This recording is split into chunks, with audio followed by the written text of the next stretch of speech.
দাদা, বলছি তোমাকে কোনোদিনই আমি কিছু দিইনি, এই নতুন বছরে তোমায় কিছু উপহার দিতে চাই। হ্যাঁ উপহার দিবি? হ্যাঁ দে। তোমায় একটু তেল দেবো গো। তেল? হ্যাঁ। আমাকে তেল মেরে কি করবি? কোনো কার্যসিদ্ধি ভিতরে ভিতরে কোনো প্ল্যান করছিস? আরে না না, তাহলে নিজের চামড়ার অবস্থা দেখেছো? খসখসে পুরো স্লেট হয়ে আছে। এটা তো সর্বশিক্ষা অভিযানের ক্লাস হতে পারে। কাটাকুটি খেলবি? না না না বাবা, গন্ডারের চামড়া না সাপের চামড়া মাছের আঁশের মতন উঠে উঠে আসছে। উফ, দারুণ জিনিস দিই। হ্যাঁ মেয়েকে ফাটিয়ে দেবো। একদম একদম, তাই বলছি এই শালিমারের বডি অয়েলটা মাখো ভালো করে, আমি একটু মাসাজও দিয়ে দেবো তার সাথে, একটু মনটা ফুরফুরে করে এই নতুন বছরে। আহা, আর চামড়াটাও চকচক করবে, স্ক্রিনেও ভালো লাগবে।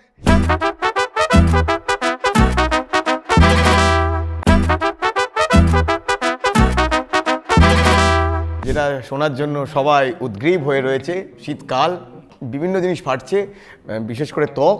আমি আমার ত্বককে ময়েশ্চারাইজ রাখবো কিভাবে? যদি শীতকালে স্কিন ঠিক রাখতে হয় তখন সব থেকে ইম্পর্টেন্ট কোথায় হয়, এই চামড়া যে ডাইনামিক অর্গান বললাম এর মধ্যে কিছু জিনিস রয়েছে যেগুলো চামড়াটাকে ময়েস্ট রাখতে হেল্প করে। অনেকে বলে আমি একটু রোজ দামি স্কচ খাই আপেল দিয়ে, আপেল দেখতে হয় নাকি মদ খেলে? অ্যালকোহল কোনো মেডিকেল কারণের জন্যেই কোনো বেনিফিট নেই। এআই অ্যাসিস্টেড স্কিন এক্সামিনেশন কি করছে? ছবি তুলে সব বলে দিচ্ছে। এআই স্কিন ক্যান্সার ডিটেক্ট করতে পারছে, সেটাও হিউম্যান এবিলিটি থেকে বেশি এফেক্টিভলি। কি খাওয়া দাওয়া করছো? স্ট্রেস হচ্ছে, চেহারায় ধরা পড়ছে। এই চেহারায় ধরা পড়াটা কিন্তু আদতে চামড়ায় ধরা পড়ে। আমার শরীর থেকে জল বেরিয়ে গেছে, আমি ডিহাইড্রেটেড। আচ্ছা, আপনি তো ডার্মার লোক, তো ম্যাডামকে কি পার্টিতে আপনি সাজিয়ে দেন? একদম না, আমি মেকআপ আর্টিস্টের আগের বড় কাজটা করি। আমার ওয়াইফের চিনটাকে আমি কারেক্ট করলাম। এই যে বিভিন্ন পার্লার খুলেছে এবং সেখানে বিভিন্ন ডার্মেটোলজি ট্রিটমেন্ট হচ্ছে, হ্যাঁ মানে আপনারা যেরকম পড়াশোনা করেছেন। তো এই যে মডার্ন ডার্মাটোলজি ট্রিটমেন্টগুলো, এগুলো সব হাই এন্ড এবং স্কিলফুল প্রসিজার, যেগুলো কখনোই কোনো আনট্রেন্ড জায়গায় করা পসিবল নয়। একজন নায়িকা আমার পছন্দের ছিল, ওনার ইনোসেন্স ফেসটাতে আমার পছন্দের ছিল, বাট সাডেনলি কিছু বছর দেখলাম যে মুখটা পুরো বদলে গেল। এ তো ডার্মাটুলি, মানে কুমারটুলি পড়ে। গোপন জায়গায় চুলকায়, কিভাবে চুলকাবে লুকিয়ে? ইচিং, আমরা যতই এটা নিয়ে মজা করি, ইচিং কিন্তু খুব সিরিয়াস একটা সিমটম। স্যালিসাইলিক অ্যাসিড কোনো প্রোডাক্টে থাকলে আগেই আমরা কিনছি। এখন না আমরা শুধু একটা অ্যাসিড ব্যবহার করি না, salicylic acid, kojic acid, glycolic acid. এত অ্যাসিড মুখে, অ্যাসিড ছোড়ো মুখে। আপনারা এইসব সৌন্দর্যায়ন করছেন ঠিক আছে, আমাদের গরিব আদমিদের জন্য কিছু করছেন না কেন? বোটক্স বা ফিলার্স, এই ট্রিটমেন্টগুলো সবই যে ওষুধগুলো দিয়ে হয়, ভারতবর্ষে তৈরি হয় না। এই স্টিভেন জনসন সিনড্রোম এবং টক্সিক এপিডার্মাল নেক্রোলাইসিস, এটা একটা রোগ। নামটা এমন বলছেন না, শুনে মনে হচ্ছে আমার যেন হয়, মানে বলতে ভালো লাগে লোককে। কি বলবো, piles Steven Johnson syndrome. Injection.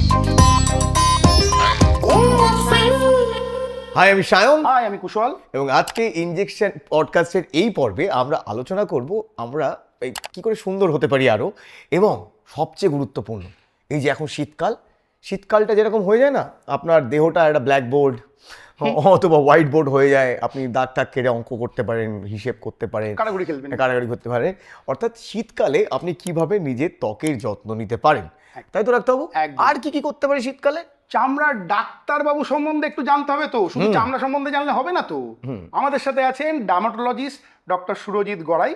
নমস্কার ডাক্তারবাবু। নমস্কার। আজকে আমরা একটু চামড়া ডাক্তারবাবু সম্বন্ধে একটু শুনি আগে। হ্যাঁ, চামড়া সম্বন্ধে সবাই বলে আচ্ছা, চামড়া। আমি একটুখানি আউটসাইডার হিসেবে একটা প্রশ্ন করি। আচ্ছা, শুনেছি নাকি যারা কম নম্বর পায় তারা নাকি ডার্মাটোলজিস্ট হয়।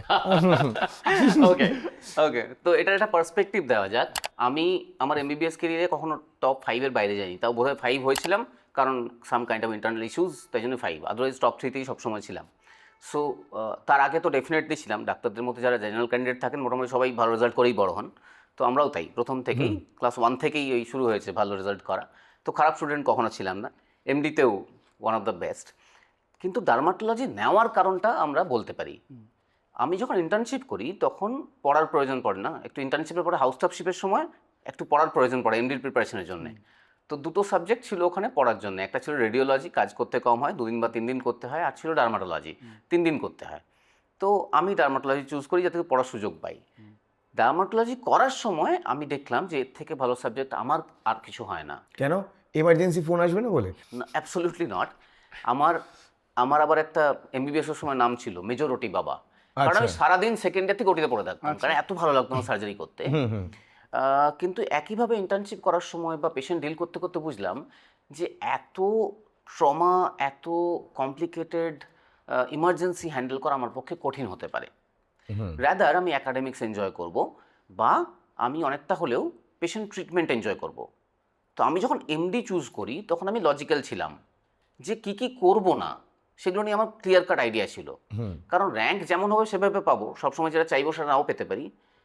তো আমি যখন অ্যানাটমি করব না, ফরেন্সিক মেডিসিন করব না, বায়োকেমিস্ট্রি করব না, অথবা জেনারেল মেডিসিন করব না, কারণ আমাকে আবার পড়তে হবে। আর আমার তখন সত্যি ওই ফেজটার পরে আমার মনে হচ্ছিল আর আমি এই একই পড়া টানবো না, আমার ভালো লাগছে না। সো যাতে পড়ার প্রেশার নিয়ে এমডি না করতে হয় বা এমডির পরে ডিগ্রি না করতে হয়, আমি যেন ফ্রিলি পড়াশোনা করতে পারি। সো সেই জন্যই তখন আমার সার্জারিটা আস্তে আস্তে আউট হলো মাথা থেকে। তো আমি এমএস জেনারেল সার্জারি চুজ করলাম না, ভাবলাম এটা করবো না, কারণ আমাকে আবার তখন একটা স্পেশালিটি করতে হবে, হয় কার্ডিওথোরাসিক, হয় নিউরো বা কিছু। সো সেটা আমার ইচ্ছে ছিল না। তো আমি দেখলাম আবার আমার রেডিওলজিও না ছিল, যে রেডিওলজি পেলেও করবো না, কারণ ওখানে আমার ট্রিটমেন্ট করার অপশন কমে যাবে, আমি পেশেন্ট হ্যান্ডেল করতে পারবো না। আমি পেশেন্ট হ্যান্ডেল করতে খুব ভালোবাসি, এখনও তাই। তো তখন আমি দেখলাম যে ডার্মাটোলজি সাবজেক্ট যেখানে আমি সব পাবো, আমি ক্লিনিক্যাল পেশেন্ট পাবো, পেশেন্ট ট্রিট করতে পারবো। ডার্মাটো সার্জারি তখন ইভলভিং, আমি ডার্মাটো সার্জারি করতে পারবো। আমার যদি মনে হয় যে আমি পেশেন্টের বিউটি নিয়ে কাজ করব, পেশেন্টের লুক অ্যান্ড ফিল এনহ্যান্স করব, ফুল স্কোপ রয়েছে। আমার যদি মনে হয় আমি প্যাথোলজি করব, তখন ডার্মাটো প্যাথোলজি অলসো ইভলভিং।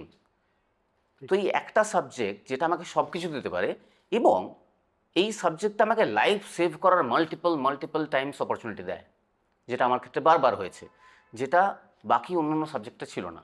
সেই জন্যে আমি ফাইনাল করলে ডার্মাটোলজি ফার্স্ট চয়েস, না পেলে আমি বাকি কিছু করতে পারি, কিন্তু কী কী করবো না সেটা আমার জানা ছিল। তার মানে ডার্মাটোলজিস্টরা শুধু ত্বক বা চামড়া এর চিকিৎসাই করে থাকেন না, এছাড়াও অন্যান্য জিনিস করে থাকেন। কি কি জিনিস করে থাকেন আপনারা? এই ত্বকের পরিচর্যা, চামড়া এই না, এটা চিকিৎসা। হচ্ছে আয়নার মতন। শরীরের ভেতরে কোনো প্রবলেম সেটা দেখা যায়, যেমন আয়নাটা দেখতে পাই আমরা সেরকম, বা উইন্ডো মতন জানলা দিয়ে পুরো ঘরটা দেখা যায়। তো শরীরের ভিতরে ইভেন ক্যান্সার, তারও কিছু প্যারানিওপ্লাস্টিক সিনড্রোম চামড়াতে হয়। তেমনি কিছু চামড়ার রোগ রয়েছে যেগুলো ভেরি সিরিয়াস, আমি সেগুলো নিয়ে প্রথমে বলি, তারপর আমরা আস্তে আস্তে সৌন্দর্য নিয়ে আসবো। সবাই এটা জানে, সবাই এখন এটা নিয়ে চর্চা করে। ওটা নিয়ে সবাই বসে আছে, কতক্ষণে ডাক্তারবাবু বিউটি টিপস দেবেন। ওটা আসবো। সিরিয়াস ডিসঅর্ডারের মধ্যে না কিছু রোগ হচ্ছে, একটা রোগ যেরকম পেমফিগাস ভালগারিস। পেমফিগাস মানে কি? মানে চামড়ার মধ্যে অটোমেটিক ফোসকা পড়তে থাকলো এবং সেটা পুরো শরীর ভর্তি করে ফেললো। তো যখন ফোসকা পড়ে যায় তাতে সমস্যাটা কি? পেশেন্ট তো প্রবলেম হওয়ার কথা নয়, কিন্তু এটা একটা রোগ যেটা পেশেন্ট মারা যায়। কেন? একটা এক্সাম্পল দিয়ে বোঝাবো। ধরুন একটা বার্ন পেশেন্ট, পুড়ে গেছে, চামড়াটা পুড়ে গেল, পেশেন্টের হার্ট ঠিক আছে, কিডনি ঠিক আছে, সব ঠিক আছে, কিন্তু আমরা তবু পেশেন্টকে হারাই, কারণ আমাদের চামড়াটাই বাইরের পরিবেশ থেকে আমাদেরকে বাঁচিয়ে রেখেছে। এটা একটা নর্মাল পর্দার মতন নয়, এটার অনেক ফাংশন আছে। যদি চামড়া না থাকে, কালকে আমার টেম্পারেচার মেনটেন হবে না, হাইপোথার্মিয়া হয়ে আমরা মারা যাব। যদি চামড়া না থাকে, তাহলে কালকে শরীরে জলের ব্যালেন্স থাকবে না, আমাদের ডিহাইড্রেশন হয়ে আমরা মারা যেতে পারি, বা কিডনি ইনজুরি হয়ে যেতে পারে, কিডনি ফেল করে যেতে পারে। যদি চামড়া ঠিক না থাকে, তাহলে শরীরে সোডিয়াম, পটাশিয়াম, এই যে ইলেকট্রোলাইটসগুলো আছে, সেই ব্যালেন্সগুলো মেনটেন হবে না, অ্যান্ড আমরা ইভেনচুয়ালি মারা যাব। যদি চামড়া ঠিক না থাকে, তাহলে যত খারাপ ভাইরাস, ব্যাকটেরিয়া, ফাঙ্গাস, সেগুলো শরীরের ভিতরে যাবে, সেপসিস তৈরি করবে এবং আমরা মারা যাব। এই কারণেই বার্ন পেশেন্ট মারা যায়। কিন্তু বার্নে কি হচ্ছে? Physical loss of the skin, মানে চামড়াটা নেই, একটা ইভেন্ট হলো, চামড়াটা চলে গেল।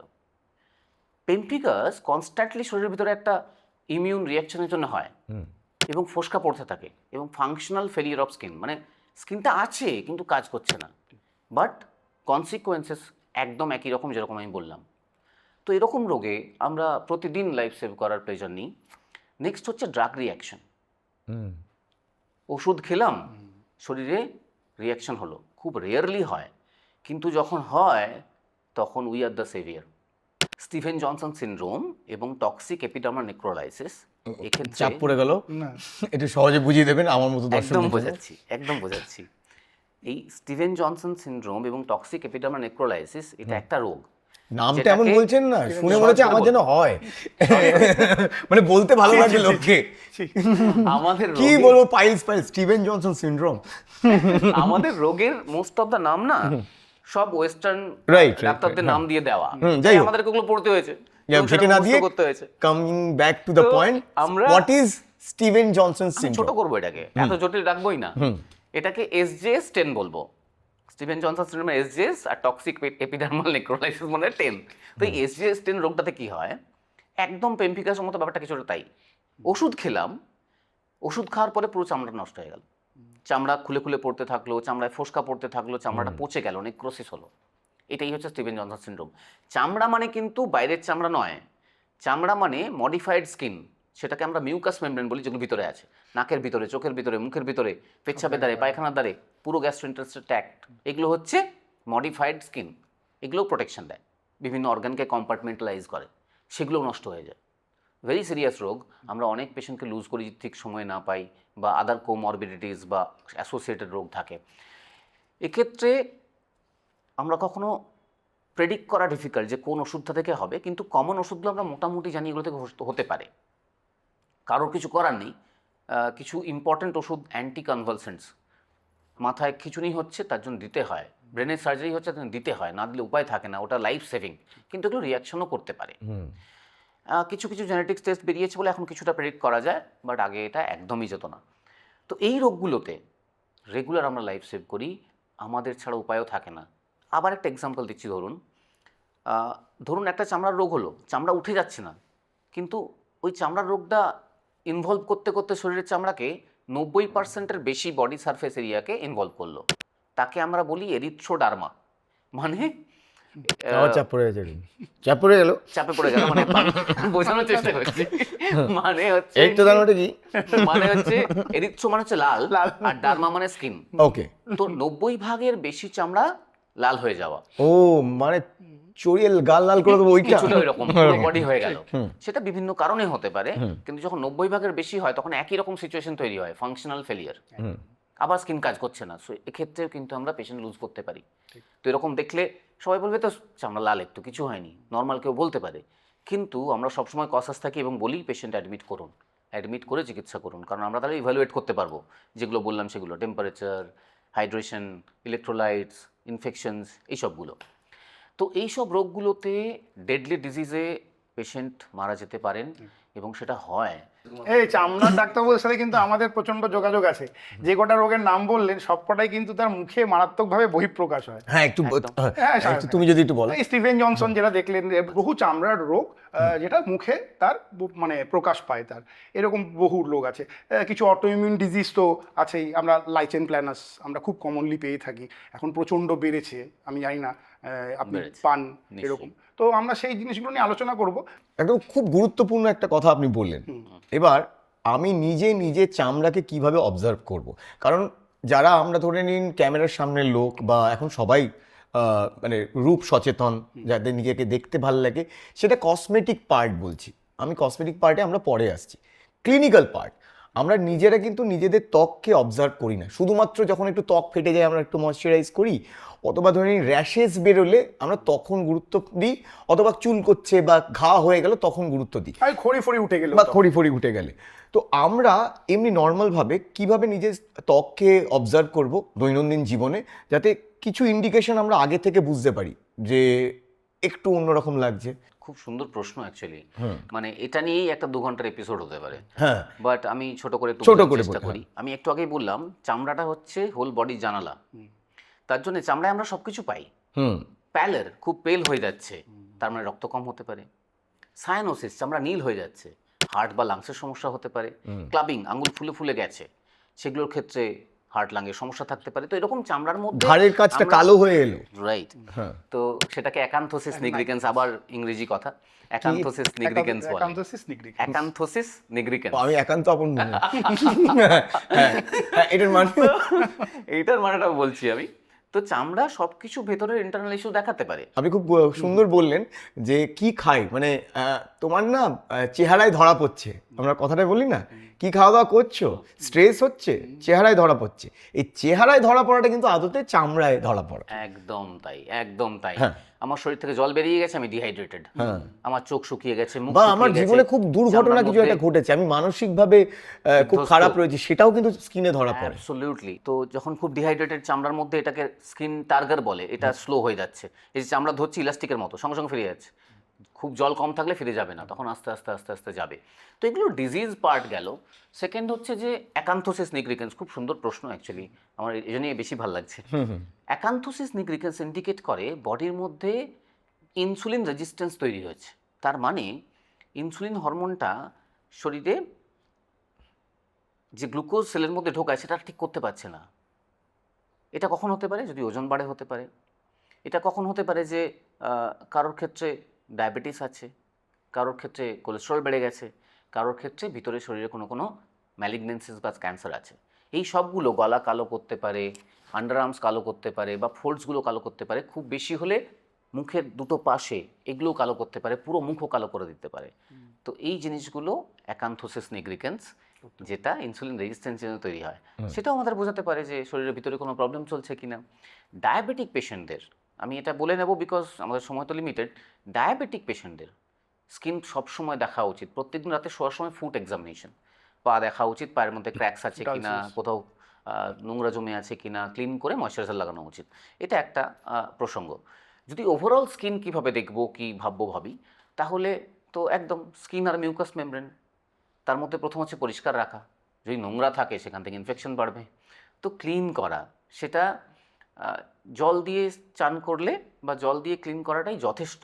যদি না আমাকে খুব বেশি আউটডোর অ্যাক্টিভিটি করতে হচ্ছে, প্রচুর আউটডোরে থাকি, কিছু মানুষ আছেন যারা মাঠে ঘাটে কাজ করেন, লেবারের কাজ করেন, তাদের ক্ষেত্রে হতে পারে একটু বডি ওয়াশ, সোপ, এগুলোর রোল আছে, কিন্তু ওভারঅল সোপ লাগিয়ে আমাদের বিশেষ যে স্কিনে ভালো থাকা যায় এরকম ব্যাপারটা নয়।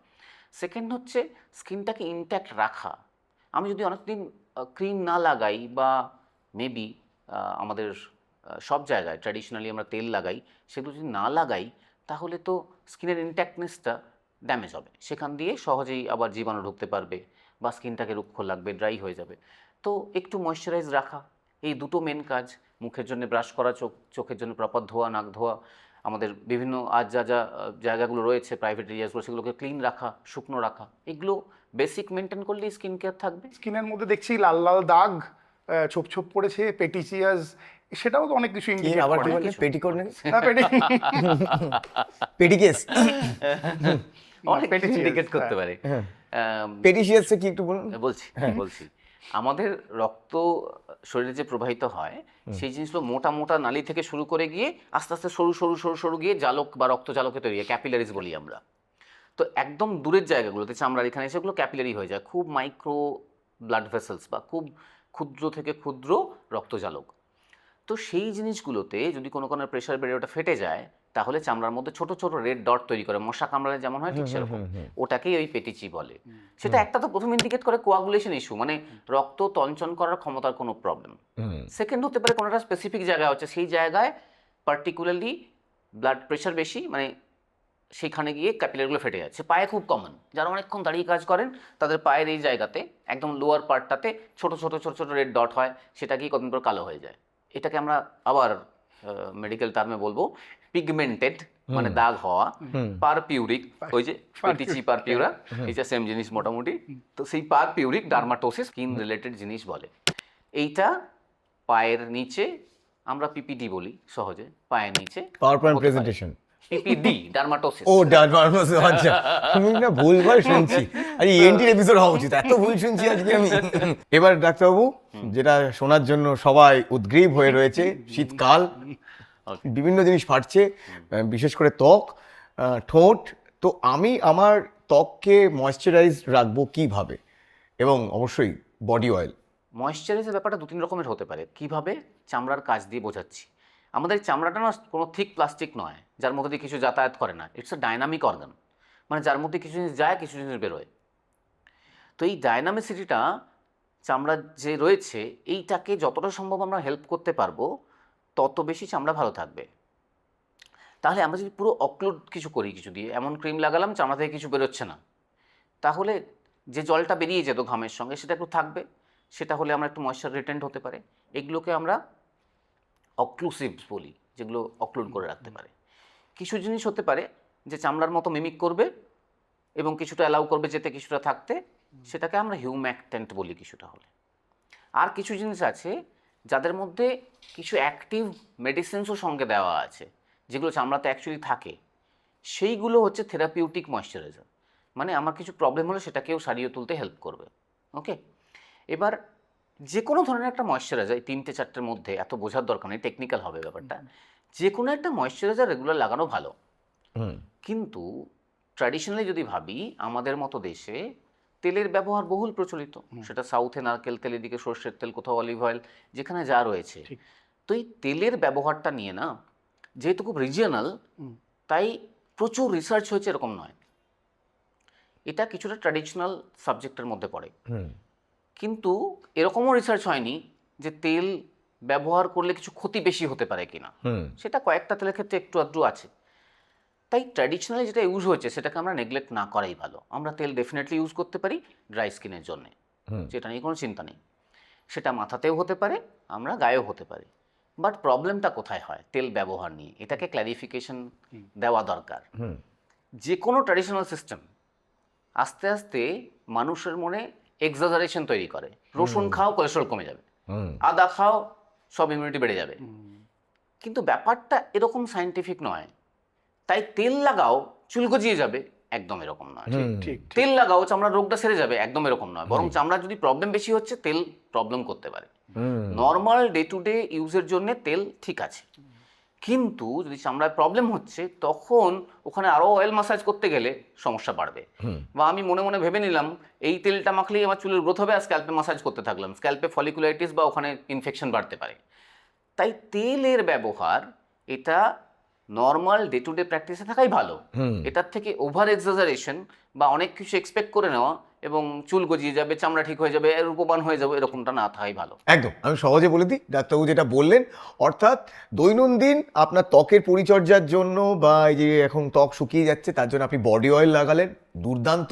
কিন্তু ত্বকের যদি কোনো রোগ হয়ে থাকে, অর্থাৎ দাগ, হাজা, চুলকানি এরকম, তাতে আপনি তেল লাগাচ্ছেন, অর্থাৎ চিকিৎসার জন্য তেল কখনোই রেকমেন্ডেড নয়। তাই শীতকাল যদি কখনো আপনার শুষ্ক ত্বক থাকে, তাতে তেল লাগান, এর থেকে ভালো কিছু হতে পারে না। আর অবশ্যই দূষণ হচ্ছে, তাই গাছ লাগান। এবারে যদি শীতকালে স্কিন ঠিক রাখতে হয়, তখন সব থেকে ইম্পর্ট্যান্ট কোথায় হয়, এই চামড়া যে ডাইনামিক অর্গান বললাম, তো এর মধ্যে কি করে এটা ডাইনামিক এবং কি করে নরম থাকে, সুন্দর থাকে, কারণ এর মধ্যে কিছু জিনিস রয়েছে যেগুলো চামড়াটাকে ময়েস্ট রাখতে হেল্প করে। এটা শুকিয়ে গেলে ওর কিন্তু ফাংশনটা হ্যাম্পার্ড হবে, স্কিন ভালো কাজ করতে পারবে না। তাই এখানে স্কিনের যে লিপিড লেয়ার, একটা লিপিডের লেয়ার আছে, ফ্যাটের লেয়ার আছে, যেটা স্কিনকে প্রোটেকশন দেয়। তাহলে যদি স্কিন ঠিক রাখতে হয়, তাহলে প্রথম কাজ হবে ওভার ওয়াশ না করা। প্রচুর সাবান ঘষছি, স্ক্রাব করছি, চোপড়া দিয়ে গা ঘষছি, এটা না করা। অথবা মুখের মধ্যে প্রচুর ফেস ওয়াশ করছি, দিনে 4 বার করে ফেস ওয়াশ করছি, কখনো ডাবল ক্লিনজিং করছি। এই জিনিসগুলো না খুব বিশাল সায়েন্টিফিক নয়, এবং এটা করতে গেলে স্কিন বেশি ড্রাই হতে পারে। তাহলে প্রথম কাজ কি হলো, আমরা সাবানের থেকে বেটার হবে বডি ওয়াশ, যখন লিকুইড ফর্মে আছে। আর একটু ভালো হতে পারে ক্লিনজার্স, যাদের ড্রাই স্কিন আছে তারা যাতে কোনোভাবেই সাবান না লাগান। ফেস ওয়াশের ক্ষেত্রেও তাই, যে আমরা ফেস ওয়াশ না করে ক্লিনজার ইউজ করব। ক্লিনজার কিন্তু স্কিনটাকে ভালো রাখতে হেল্প করবে, যেটুকু নোংরা আছে ওটাই ক্লিন করতে যথেষ্ট। আর তারপরে ময়শ্চারাইজার, সেরাম, সানস্ক্রিন, এগুলোর রোল আসে। আমরা সানস্ক্রিন যদি রোদেও নাও যাই, তাও একটু একটু ইউজ করব, কারণ ইনডোর লাইটস আছে, বা সান থেকে স্কিন এজিংটা বেড়ে যায়। এক্সটার্নাল এজিং মানে গায়ের গায়ের চামড়া বা মুখের চামড়ায় কুঁচকে যাওয়া, বলিরেখা পড়া, দাগ হওয়া, এই জিনিসগুলো কিন্তু সান থেকে বাড়ে, ইউভি রেডিয়েশন থেকে বাড়ে। তো সানস্ক্রিন এটার জন্য ঠিক আছে। তো এই বেসিক স্কিন কেয়ারটুকু রাখলে আমার মনে হয় স্কিন ভালো থাকবে। তো ডাক্তারবাবু, আপনার স্কিন কেয়ারের ব্যবস্থা আমরা করেছি, মানে আপনাকে আমরা তেল দেব, মানে যাতে আপনিও নিজের ত্বককে ময়শ্চারাইজ করতে পারেন with body oil. Shalimar body অয়েলের পক্ষ থেকে রয়েছে গিফট হ্যাম্পার আমাদের ডাক্তারবাবুর জন্য। রান্নাঘরের ইনগ্রেডিয়েন্টস তো রয়েছে, এবং তার সাথে ডাক্তারবাবুর জন্য বিশেষ করে রয়েছে শালিমারের বডি অয়েল। Thank you. এখন শুনতে পাচ্ছি যে এই একদম এআই আপনাদের ইয়েতে চলে এসেছে, এআই অ্যাসিস্টেড স্কিন এক্সামিনেশন। কি করছে, ছবি তুলে সব বলে দিচ্ছে, ওরাই বলেছে কেমন চামড়া, কি অসুখ, কি করতে হবে? দারুণ প্রশ্ন। এআই শুধু চামড়া অ্যাসেস করছে না, এআই আরও অনেক বেশি কিছু করছে। আমার নিজের একটা প্রজেক্ট, যখন এআই এত বুম হয়নি, 2018 হবে, যাদবপুর ইউনিভার্সিটির সঙ্গে কোলাবোরেশনে আমরা পাবলিশ করেছি 2টো পেপার, যেখানে এআই স্কিন ক্যান্সার ডিটেক্ট করতে পারছে, সেটাও হিউম্যান এবিলিটি থেকে বেশি ইফেক্টিভলি। তো এটা অনেক বড় ইউটিলাইজেশন যেটা আমরা এআই দিয়ে করতে পারি। আর যেটা একদম সুপারফিশিয়াল, একদম সিম্পল থিং, এখন কি করা হচ্ছে না, আমার পুরো মুখটার কিছু হাই কোয়ালিটি বা হাই রেজলিউশন ইমেজ নেওয়া হচ্ছে, একটা মেশিনের মধ্যে মাথাটা ঢুকিয়ে দিয়ে ইমেজ নেওয়া হচ্ছে। সেই ইমেজগুলোকে অ্যানালাইজ করে আমার স্কিনে কী কী কম আছে বেশি আছে এগুলো দেখানো যায়। যেমন আমার কতটা ময়েশ্চার আছে, পিগমেন্টেশনস আছে কি না, কত রিঙ্কলস পড়েছে, তার অনুযায়ী আমার এজ যা তার থেকে বেশি দেখাচ্ছে কিনা, এবং দেখায় তার সাজেশনস তৈরি করা। বেসিক্যালি এটা খুব জটিল ব্যাপার না, ইটস ভেরি সিম্পল। এটা মোস্টলি এখন ইউজ করছে কসমেটিক ক্লিনিকরা, যাতে পেশেন্টকে একটা ভালো ফিল গুড দেওয়া যায়, দ্যাটস ওকে। কিন্তু এখনও ডার্মাটোলজিস্ট ইন্টারভেনশন বা ডার্মাটোলজিস্ট নলেজ এটাকে ক্রস করতে এই জায়গাটা পারেনি, বা আমি বলবো এটাকে অ্যাডজাঙ্ক্ট হিসেবে ইউজ করাই ভালো। এই যে বিভিন্ন পার্লার খুলেছে এবং সেখানে বিভিন্ন ডার্মেটোলজি ট্রিটমেন্ট হচ্ছে, তারা কেউ ডাক্তার নয়, মানে ক্লিনিক্যালি ট্রেন্ড নয়। হ্যাঁ, মানে আপনারা যেরকম পড়াশোনা করেছেন, ডাক্তারবাবু চামড়া নিয়ে পড়াশোনা করেছেন, তারা হয়তো চামড়ার সাথে ফেস ওয়াশ করতেন আগে, এখন লেজার দিয়ে কিছু একটা করে দিচ্ছেন। তো এইটা নিয়ে একটুখানি বল, হাইড্রোথেরাপি অ্যান্ড আরও কত কি বেরিয়েছে। সো এই যে মডার্ন ডার্মাটোলজি ট্রিটমেন্টগুলো, এগুলো সব হাই এন্ড এবং স্কিলফুল প্রসিজার, যেগুলো কখনোই কোনো আনট্রেন্ড জায়গায় করা পসিবল নয় বা করা উচিতও নয়। কিছুটা জিনিস যেগুলো পার্লারে হতো একটা এক্সটেনশন হতে পারে, একটা পার্লারে অলরেডি ফেশিয়াল হতো, একটা হাইড্রা ফেশিয়াল মেশিন বসেছে, এটুকু অ্যাকসেপ্টেবল। কিন্তু এর বাইরে যদি কেউ বলেন পার্লারে লেজার করছি বা আমি পার্লারে ইনজেকশনস দিচ্ছি, দিয়ে ফেস কন্ট্রোলিং করছি ফিলার্স দিয়ে বা ওরকম কোনো ইনজেকশনস দিয়ে, তাহলে সেটা পার্লার থেকে নেওয়া হয় ভালো। কারণ দুটো প্রবলেম আছে। দুটো প্রবলেমের মধ্যে একটা হলো এই ইনজেক্টেবলসগুলো ট্রেন হতে হতে, আমি এখন পুরো ভারতে সবাইকে শেখাই ফিলার্স ইনজেকশনস কীভাবে করতে হয়, তার ফেশিয়াল কন্ট্রোলিং কীভাবে হয়। লাস্ট উইকে আমি আগরতলায় ছিলাম ডার্মা জোনে ট্রেনিং দেওয়ার জন্য, তার আমি নেক্সট উইকে রাঁচি যাচ্ছি, মানে এই রবিবার দিন রাঁচি যাচ্ছি ওখানেকার ডার্মাটোলজি ট্রেনিং দেওয়ার জন্য। এইগুলো ডাক্তারি পড়া, ডার্মাটোলজি পড়া, তারপরে আরও কিছু বছর লাগে ট্রেনিং নিতে। এত সহজে করা একদমই পসিবল নয়। ইভেন এটা জেনারেল ফিজিশিয়ান বা অন্যান্য স্পেশালিটিদের ক্ষেত্রেও আমার মনে হয় খুব বেশি এক্সপ্লোর না করা উচিত স্কিনের প্রপার অ্যানাটমিক্যাল নলেজ এবং স্কিন ফাংশনস, স্কিনের ডিজিজগুলো সম্বন্ধে অবহিত না হয়ে।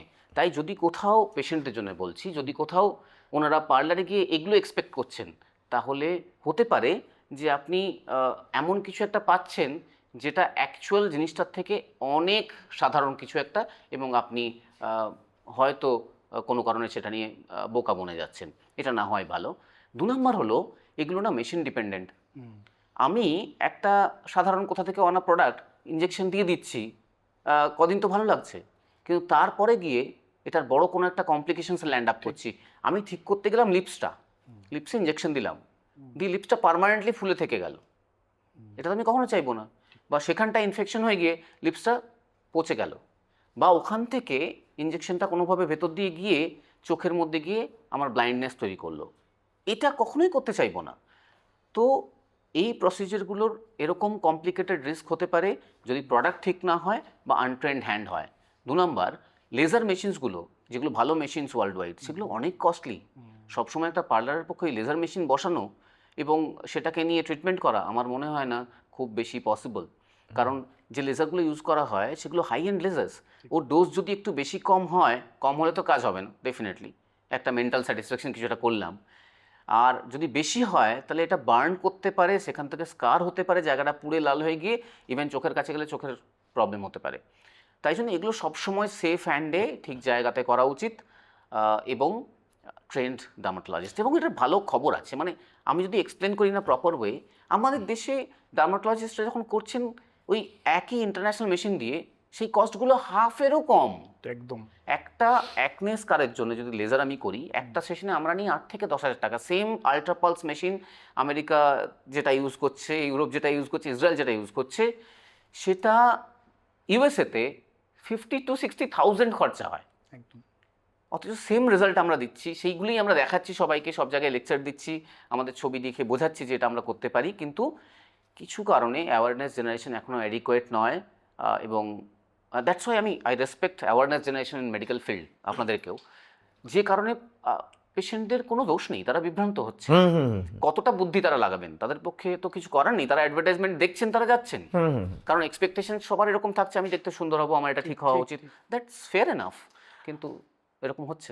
লেজারের প্রসঙ্গ যখন উঠলো তাহলে আমরা একটুখানি সহজে জানি যে এই লেজার থেরাপি দিয়ে আমরা চামড়ার কোন কোন জিনিস ট্রিট করতে পারি। লেজার শুধুমাত্র গ্লো করছে এটা নয়, এটা তো পার্লারের কনসেপ্ট, এটা কসমেটিক জায়গা। গ্লো ডেফিনেটলি করতে পারে, গ্লো টু এনি এক্সটেন্ট ওটা করতে পারে, এটাও ডেফিনেট, এটা নিয়ে কোনো ডাউট নেই। বাট এর থেকে অনেক স্ট্রং ডিজিজ বা প্রবলেম সারাতে পারে। সাপোজ আপনি পুড়ে গেছেন কোনো কারণে, পুড়ে গিয়ে হাতের মধ্যে একটা আগলি খুব বাজে স্কার তৈরি হয়েছে, চামড়াটা জুড়ে গিয়ে কুচকে গিয়ে অদ্ভুত তৈরি হয়েছে। CO2 laser can do miracle without any surgery, without any strong procedure, শুধুমাত্র একটা লেজার লাইট দিয়ে। সেটাও খুব সিম্পল, মানে আমরা একটা ক্রিম লাগালাম, 1 ঘন্টা বসিয়ে রাখলাম, জায়গাটা একটু অসার মতো হয়ে গেল, তারপরে লেজার লাইট দিলাম। এটা মাসে একটা করে কিছু সেশনস করতে থাকলে আস্তে আস্তে স্কারটা নর্মাল চামড়ায় কনভার্ট হয়ে যেতে পারে।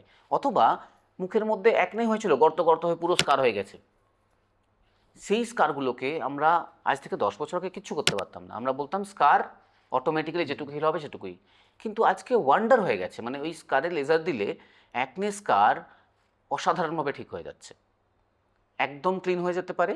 কখনো কখনো লেজারের সঙ্গে অন্যান্য মোডালিটিস লাগে, সেগুলো আমরা অ্যাড করি এবং স্কার ঠিক করতে পারে। লেজার দিয়ে অবাঞ্ছিত হেয়ার্স, আনওয়ান্টেড হেয়ার্স, মেয়েদের বাজেভাবে হেয়ার গ্রোথ হচ্ছে, ঠিক করা যেতে পারে। পিগমেন্টেশনস আমরা ডিসকাস করছিলাম একটু আগে, কোনো একটা কিছু হয়েছিল, সেখান থেকে কালো দাগ হয়ে গেছে বাজে, আমরা পুরো ঠিক করতে পারি সেই কালো দাগগুলোকে লেজার দিয়ে। এছাড়াও লেজার দিয়ে গ্লো তো ডেফিনেটলি রয়েছে। কিছু লেজার্স দিয়ে আমরা ভিটিলিগো ট্রিটমেন্ট করতে পারি, কিছু লেজার্স দিয়ে আমরা হেয়ার গ্রোথ করতে পারি। তো এরকম আরও অনেক ইউটিলিটিস আছে, মেন যে কটা ইম্পর্টেন্ট সেগুলো আপনাকে আমি বললাম। ওকে, কোনো মুখের কোনো গ্রোথ রিমুভাল, এখন আমরা যে কোনো টিউমার চামড়ার উপরে আছে সেগুলোকে লেজার দিয়েই রিমুভ করি, সেগুলো আর অন্য কিছুভাবে হয় না, এটা অনেক আগে থেকেই চলছে। আমি এটা নতুন, ডেন্টিস্ট্রিতেও আমরা ডিপিগমেন্টেশন করে থাকি লেজার দিয়ে, True. অসাধারণ, খুব ভালো। আমরা লেজার দিয়ে এখন এত কিছু করতে পারি যেটা একদম ইন্টারন্যাশনাল স্ট্যান্ডার্ড, এবং আমরা সেই সেম সার্ভিস দিতে পারি 1/4 1/5 অফ দ্য কস্ট। আচ্ছা, আপনি তো মানে ডার্মার লোক, তো ম্যাডামকে কি পার্টিতে আপনি সাজিয়ে দেন, মানে বিয়ে বাড়ি ফিয়ে বাড়ি যাচ্ছে আপনি কি মোয়া? একদম না, আমি মেকআপ আর্টিস্টের আগের বড় কাজটা করি। না, আমার ওয়াইফের চিনটাকে আমি কারেক্ট করলাম, আমরা ফিলার্স করলাম কদিন আগে, যাতে ফেশিয়াল কন্ট্রোলিংটা প্রপার হয়। মানে ফেসটা যেরকম আছে আমরা সেটা কিন্তু আগে ওটা মেনে নিতে হতো, এখন কিন্তু আমরা স্কিনের মধ্যে ভেরি সেফলি যদি প্রপার আর্ট এবং সায়েন্স আমরা বুঝতে পারি তাহলে স্কিনকে কন্ট্রোল করতে পারি। মানে কারো চিন ছোট আছে, চিনটাকে সুন্দর করলাম, লিপস ছোট আছে, সেটাকে সুন্দর করে গুছিয়ে দিলাম, পুরো মুখের শেপটা যেটাকে আমরা সুন্দর করে একটা এস্থেটিক্যালি এলিগেন্ট করে তুলতে পারি। এবং মিরাকুলাসলি যদি কারো এজ সাপোজ ধরুন মেবি 40, তার এজকে ডেফিনেটলি 30-র কাছাকাছি করে দেওয়া যায় এক্সটার্নাল অ্যাপিয়ারেন্স। আমি আপনাকে আমার পেশেন্টের সঙ্গে আমি কথা বলেছি, ওনার সঙ্গে আমি পারমিশন নিয়েই বলছি। আমার পেশেন্টরা এখন অলমোস্ট অনেকেই ফ্যামিলি মেম্বার, ওনার এজ তো বাড়েইনি 4 বছরে, বরং ট্রিটমেন্ট করতে করতে এখন দেখা যাচ্ছে এজ অনেক কম, আচ্ছা, যেটা যখন উনি 4 বছর আগে আমার কাছে এসেছেন তার তুলনায়। সো ডেফিনেটলি করা সম্ভব, মানে কোনো এ তো ডার্মাটুলি, মানে কুমারটুলি পড়ে। একদম একদম, it's definitely beautiful art. But issue is, প্রবলেমটা কোথায় হয়, এই যে লার্নিং কার্ভ এটা অনেক লম্বা। আপনাকে শুধু অ্যানাটমি শিখতে হচ্ছে না, সেফটি শিখতে হচ্ছে না, আপনাকে আর্টিস্টিক বিউটিটাও বুঝতে হচ্ছে। আমি প্রচুর ফিলার্স দিয়ে দিলাম, মুখটা ফুলিয়ে দিলাম, ঠোঁটটা ফুলিয়ে দিলাম, এটা তো ইজি, কেউ কেউ করতে পারে, কোনো প্রবলেম নেই। কিন্তু উদ্দেশ্য এটা একদম নয়। উদ্দেশ্য হচ্ছে আপনার ন্যাচারাল বিউটিটাকে মেনটেন করে ইনজেকশনটা ঠিক ওইভাবে দেওয়া যাতে কেউ বলতে না পারে কি করেছিস, কিন্তু এটা সবাই বুঝতে পারে যে সুন্দর লাগছে, ইটস ডেফিনেটলি বিউটিফুল। এটা করা খুব কঠিন, আমি নাম তো নিতে পারবো না, বাট আপনারা নিজেরা দেখতে পাবেন একটু সার্চ করলেই। টলিউড ইন্ডাস্ট্রিতেই একজন নায়িকা আমার পছন্দের ছিল, ওনার ইনোসেন্স ফেসটাতে আমার পছন্দের ছিল, বাট সাডেনলি কিছু বছর দেখলাম যে মুখটা পুরো বদলে গেল প্রচুর ফিলার্স দেওয়ার ফলে। মানে আর্টিফিশিয়াল বিউটি। হ্যাঁ, কোথাও গিয়ে চিনটা প্রচুর লম্বা হয়ে গেল, ঠোঁটটা প্রচুর ফুলে গেল, মুখটা কিরকম একটা অদ্ভুত লাগছে, মানে ওই ইনোসেন্সটাই চলে গেল। আমার বিশ্বাস, আমি জানি না উনি কোনো ভালো জায়গাতে করেছেন, কিন্তু দেখে আমার ডার্মাটোলজিস্ট করেছেন এটা মনে হয়নি। আচ্ছা, এটা কুইজ, ডাক্তারবাবু কাকে উদ্দেশ্য করে এই কথাটা বললেন? ওনার প্রিয় নায়িকা কে ছিল যার ইনোসেন্ট ফেসটা ভালো লাগতো? আপনারা এটা কমেন্টে জানাতে পারেন। সঠিক উত্তরদাতাদের মধ্যে একজন লাকি উইনার পাবে শালিমারের পক্ষ থেকে বডি অয়েল। আমরা আমরা খুব সাইলেন্টলি দেবো, আমরা বলবো না না গো, অনেক নায়িকা আছে, আমরা তো কোনো কিছু মেনশনই করিনি। পারফেক্ট। এখানে আপনি একটা খুব গুরুত্বপূর্ণ টপিক তুললেন। আমরা তখন বলছিলাম নন মেডিকেল পার্সন যদি এই ডার্মা ট্রিটমেন্ট করে, এবার আমি আসছি ডাক্তার ডার্মা ট্রিটমেন্ট করছে, মানে আদার দ্যান ডার্মাটোলজিস্ট অন্য ডোমেনের ডাক্তার ডার্মা প্র্যাকটিস করছে, কতটা সেফ? খুব ইন্টারেস্টিং টপিক। দেখুন, আমরা যারা এমবিবিএস করেছি না, প্রত্যেকে নর্মাল যে কিছু প্রসিজার আছে, সেটা নর্মাল ডেলিভারি হতে পারে, বেসিক সার্জারিজ হতে পারে, বেসিক মেডিসিন ট্রিটমেন্ট হতে, সবাই সব করি, সবাই সব জানি, আমরা এখনও সেগুলো সব করতে পারি। কিন্তু আমি কখনোই দাবি করতে পারবো না আমি গাইনোকোলজিস্ট, আমি কখনোই বলবো না আমি সার্জন। ঠিক। আমি জেনারেল ফিজিশিয়ান ছিলাম, এখনও সেটা করতে পারি, কিন্তু আমি আমার স্পেশালিটিতেই এখন পুরো ফোকাস করেছি, আমি সেটাতেই করব। ইমার্জেন্সি প্রয়োজনে আমরা ডেফিনেটলি করি। আমার ফ্লাইটে অভিজ্ঞতা হয়েছে, আমাকে পেশেন্টকে বাঁচাতে হয়েছে ফ্লাইটে, কাশ্মীর যাচ্ছিলাম, এই লাদাখ যাচ্ছিলাম, তার ফ্লাইটে হয়েছে। সো এটা সবসময় প্রয়োজনীয়, emergency skill we all have. ঠিক তেমনি অন্য স্পেশালিটির লোকেরা, তারা কিছুটা স্কিন ট্রিটমেন্ট করুন, তাতে কোনো আপত্তি নেই, স্কিন ডিজিজগুলো একটু ট্রিট করুন। যদি না করেন, আমাদের পক্ষে সব জায়গায় সার্ভিস দেওয়া পসিবল না। ঠিক ঠিক। তিনি এক্সিমা একটু ট্রিট করুন, তিনি ডেফিনেটলি স্কিন ইচিং একটু ট্রিট করুন, এগুলো ঠিক আছে। কিন্তু এর ওপরে গিয়ে আমি স্কিনের সব কিছু করতে শুরু করলাম, যেগুলো খুব হাই রিস্ক এরিয়াস, যেরকম এই ইনজেক্টেবলস আমি বলছি, যেগুলো খুব হাই রিস্ক এরিয়াস, এগুলো সেফটি ফার্স্ট, দেন হাত দেওয়া উচিত। সেইগুলোতে আমার মনে হয় না ঢোকাই ভালো, বা না ঢুকলে এটা ইন্টিগ্রিটি অ্যান্ড এথিক্স মেনটেন থাকে। এটা আমি কাউকে ছোট বড় করে বলছি না, আমার রেসপেক্ট সবার জন্য রয়েছে, বিকজ আমরা অ্যাজ অ্যান ইন্ডিভিজুয়াল সবাই সোসাইটিকে সার্ভ করার চেষ্টা করছি দিন রাত। ঠিক। যে সোসাইটিতে এত কিছু প্রবলেম থাকা সত্ত্বেও আমরা সবসময় চেষ্টা করছি পেশেন্ট ভালো হোক।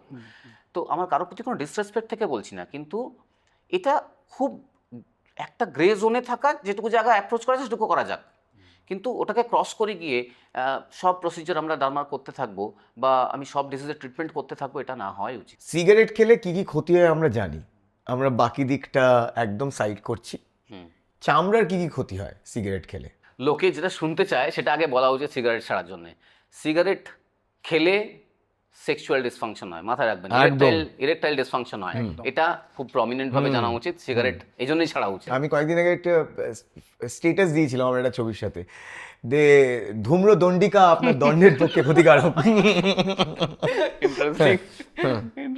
আমার তো মনে হয় সিগারেটের প্যাকেটে ওই আলসারের বিশাল বড় আলসারের ছবিটা না দিয়ে ওই দণ্ডিকা নিচে নেমে গেছে ওই ছবিটা দিলে এটা মনে হয় ভালো।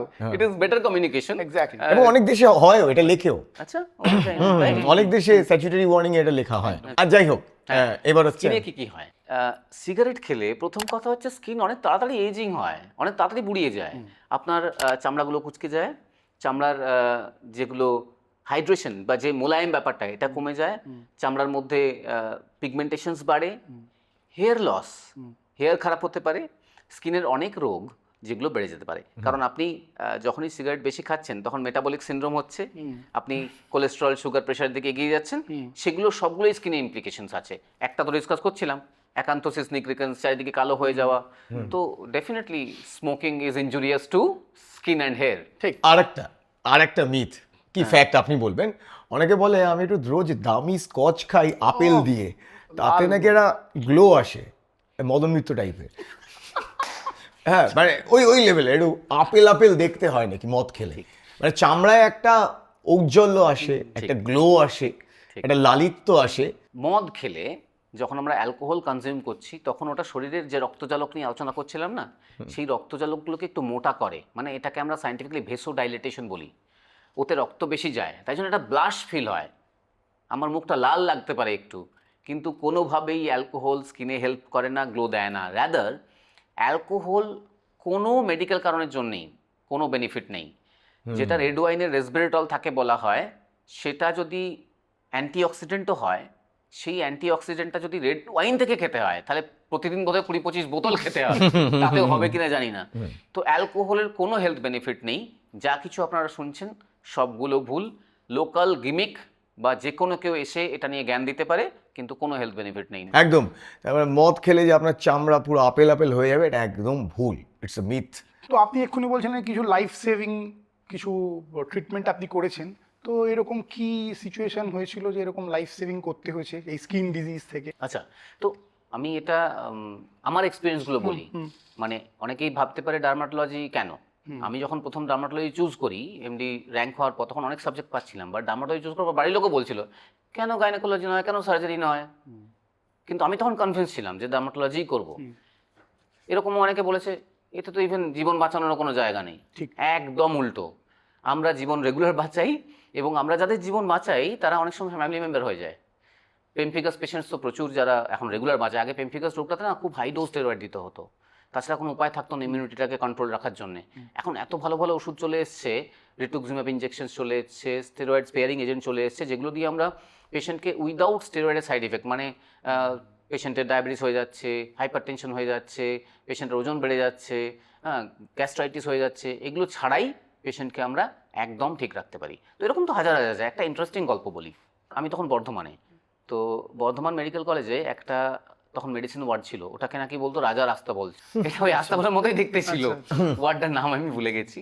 তো ওখানে ছোট ছোট জায়গার মধ্যে পেশেন্ট প্রচুর ভিড় ভিড় শুয়ে আছে, আর ইট ওয়াজ কাইন্ড অফ, তখন হাঁটা যেত না, পেশেন্টরা কীভাবে থাকতেন আমার দেখেও খুব কষ্ট হতো।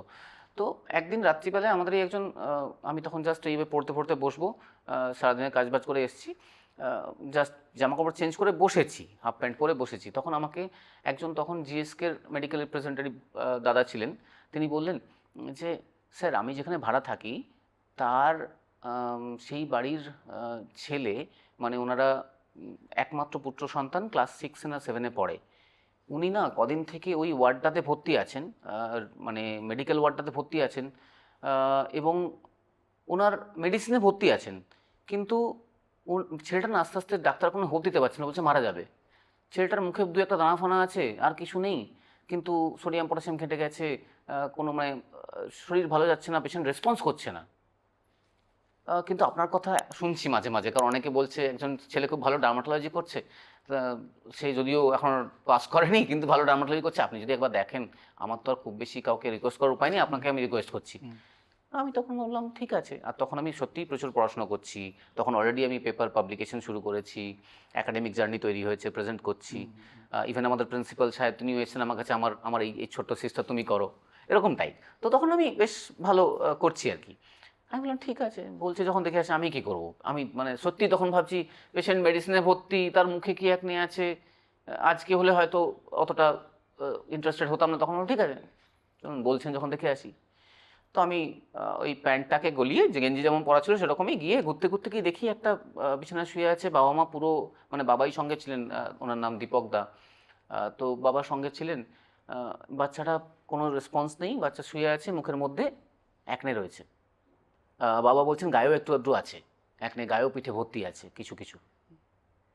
অ্যান্ড আমি তখনই ওইগুলো নিয়ে পড়াশোনা প্রচুর করছি। আমি বললাম ঠিক আছে, আমার তখনই ডায়াগনোসিস মাথায় এলো এবং আমার মনে হলো ঠিক আছে আমরা একটা ট্রাই করতে পারি। আমি বললাম ঠিক আছে, আমি আমার ওয়ার্ডে নিচ্ছি।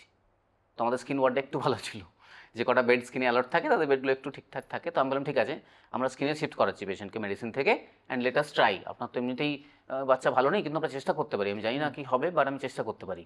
ট্রিটমেন্ট করার পরের দিন সকালে বাচ্চা উঠে বসে কথা বলছে, নেওয়ার পরের দিন সকালবেলা। এই রোগটা হচ্ছে অ্যাকনে ফালমিনেন্স। তো অ্যাকনে সহজ একটা রোগ, কিন্তু সেই রোগটারও কিছু এমন ভ্যারাইটি আছে যেগুলো লাইফ থ্রেটনিং, মারণ রোগ হয়ে যেত। মারণ রোগ। হয়ে তো এই যেতে অ্যাকনে ফালমিনেন্সে কি হয়েছে, ও শরীরের অ্যাকনেটাকে কেউ গুরুত্বই দেয়নি, কারণ মেডিসিনের ডাক্তাররা তো বুঝতে পারেননি। স্বাভাবিক, ওনারা এটা ডিল করেন না, ওনাকে তো টাইফয়েড জন্ডিস আরো কত কমপ্লিকেটেড কেস ডিল করতে হচ্ছে, প্রেশার, সুগার, থাইরয়েড, অনেক কিছু, হাজার কিছু পেশেন্ট এত অ্যাডমিট আছে, ওনার পক্ষে সম্ভব হয়নি। কিন্তু এই রোগটা এই কারণে মিস হয়ে গেছে যে এটা তো খুব সিম্পল একটা অ্যাকনে, ওটাতে কোনো সম্পর্কই নেই সবাই ভাবছে। বাট যখন আমরা পেশেন্টকে নিলাম, অ্যাকনে ফালমিনেন্সে কী হয়, শরীরের মধ্যে ইলেকট্রোলাইট ইমব্যালেন্স হয়, যেটাও কিন্তু আগে জানা ছিল না। তো অ্যাকনে ফালমিনেন্সের ইলেকট্রোলাইট ইমব্যালেন্স আমারই প্রথম পাবলিশ করা ওয়ার্ল্ডে, অ্যান্ড পাবলিশ করেছি অনেক পরে, বাট আমরা সেটা করেছি। দেন পেশেন্টকে একটু স্টেরয়েড ইঞ্জেকশন দিতে পরের দিন সকালে ইলেকট্রোলাইটও ঠিক হয়েছে, পেশেন্টও বেটার হয়েছে, ইনফ্লামেশন কমে গেছে বলে। তারপর আমরা আস্তে আস্তে বাকিটা কারেকশন করেছি, কিন্তু পরের দিন সকালে বাচ্চা উঠে বসেছে। এবং ওই দীপক এখন আমার ফ্যামিলি মেম্বার, আমার বিয়ের সময় এসছেন, মেয়ের অন্নপ্রাশনে এসছেন। তো আজকে সকালে ওনার সাথে কথা বললাম যে আমি আপনার কথা বলতে পারি, তখন উনি বললেন হ্যাঁ আমি ফোন করলে ফোন কথা বলবো এরকম।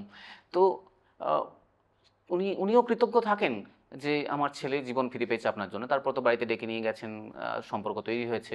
তো আমাদের এরকম স্টোরি কিন্তু প্রচুর জীবন সেভ করার, এরকম নয় যেরকম নয়। ইভেন কসমেটিক পেশেন্টের এক্সাম্পল তো আগেই দিলাম, যার বয়স কমে গেছে তিনিও কিন্তু আমার ফ্যামিলি মেম্বার এখন বহুদিন ধরে হতে হতে সঙ্গে থেকে। এগুলো আমার কৃতিত্ব খুব কম, মানে সম্পর্ক মেনটেন করাতে, কৃতিত্বগুলো পেশেন্টদেরই। ঠিক। আমি বরং শাই পিপল, আমি খুব বেশি পারি না পেশেন্টদের সঙ্গে। আজকে থেকে আপনার সাথে আমাদেরও সম্পর্ক হয়ে গেল, মেয়ের বিয়ের সময় আমাদের নিমন্ত্রণ করবে। তার আগেই করবো একটা আচ্ছা, খুব গুরুত্বপূর্ণ। এবার একটা অন্য লাইফ থ্রেটনিং প্রবলেম নিয়ে বলি, যেটা আদতে লাইফ থ্রেটনিং নয় কিন্তু যখন হয় মনে হয় লাইফ থ্রেটনিং। সেটা হচ্ছে যখন গায়ে শুয়োপোকা লেগে যায়, তখন অনেকে বলে বস্তা ঘষো, এই ঘষো, চুন দিয়ে দাও। তো কি করব আমি তখন? একদমই গায়ে শুয়োপোকা লেগে যাওয়া বা গায়ে খুব ইচিং হচ্ছে এরকম জায়গায় চুন তেল কিচ্ছু দেবেন না, শুয়োপোকার রোয়াগুলো তুলতে হয় নাকি? একদম দরকার নেই, সেরকম খুব বেশি প্রয়োজন নেই। যেটুকু তোলা যাচ্ছে বা যেটুকু সরানো যাচ্ছে ভিজিবলি সেটুকু করা দরকার। খুব বেশি রাব করা, মাসাজ করা, কিছু লাগানোর দরকার নেই। এখন যদি মনে হয় যে একটা ছোট জায়গায় হয়েছে, তাহলে বিভিন্ন ছোট ছোট ওষুধ রয়েছে, যেরকম লিভোসেট্রিজিন, সেট্রিজিন, এই জাতীয় ওষুধ দু একটা খেলে most of the time relief পাওয়া উচিত। একটু গরম হয়ে আছে, ফুলে আছে বলে বরফ দেওয়া যেতে পারে, কিন্তু ডেটল, স্যাভলন, সুডল এগুলো না দেওয়াই ভালো, ইরিটেট করতে পারে জায়গাটাকে মানে অ্যান্টি অ্যালার্জিক কাজ করে দেবে মোস্ট অফ দ্য টাইমস। যদি না হয় তাহলে যে কোনো এমবিবিএস ডক্টরের হেল্প নিন, তাতেও চলবে। এটা খুব ডিফিকাল্ট, বাট ওটা এমনিতেই দেখেছি হিল হয়ে যায়, চুনটুন দিয়ে লোকে করে ফেলে, কিন্তু করা উচিত নয়। করা উচিত নেওয়া যাবে না। না না। কিন্তু খুব ভালো একটা জিনিস বললো, এটা হচ্ছে হলো এটা কি সব ইনসেক্ট বাইটের ক্ষেত্রে এই জিনিসটা ফলো করা যাবে? না না না না, সেটাই জানতে চাইছি। চ্যারেন্টুরা কামড়ালে কি আর বলবো? না, সেটাই সব ক্ষেত্রে এটা বড় সেই করা জিনিসটা যাবে না। আপনি একটা একটু ছোট বলুন। জায়গায় লোকালাইজড সেটা ঠিক আছে। এমনও হতে পারে কোনো পোকামাকড় কামড়ালো, তার থেকে সারা শরীরে ফুলে ফুলে, যেটাকে আমবাত বলে, আর্টিকেরিয়া এবং ঠোঁট ফুলে গুলো অ্যাঞ্জিওইডিমা, এটা লাইফ থ্রেটানিং কন্ডিশন এগেন, যেটা কিন্তু ডার্মাটোলজিতে ডিল করি আমরা।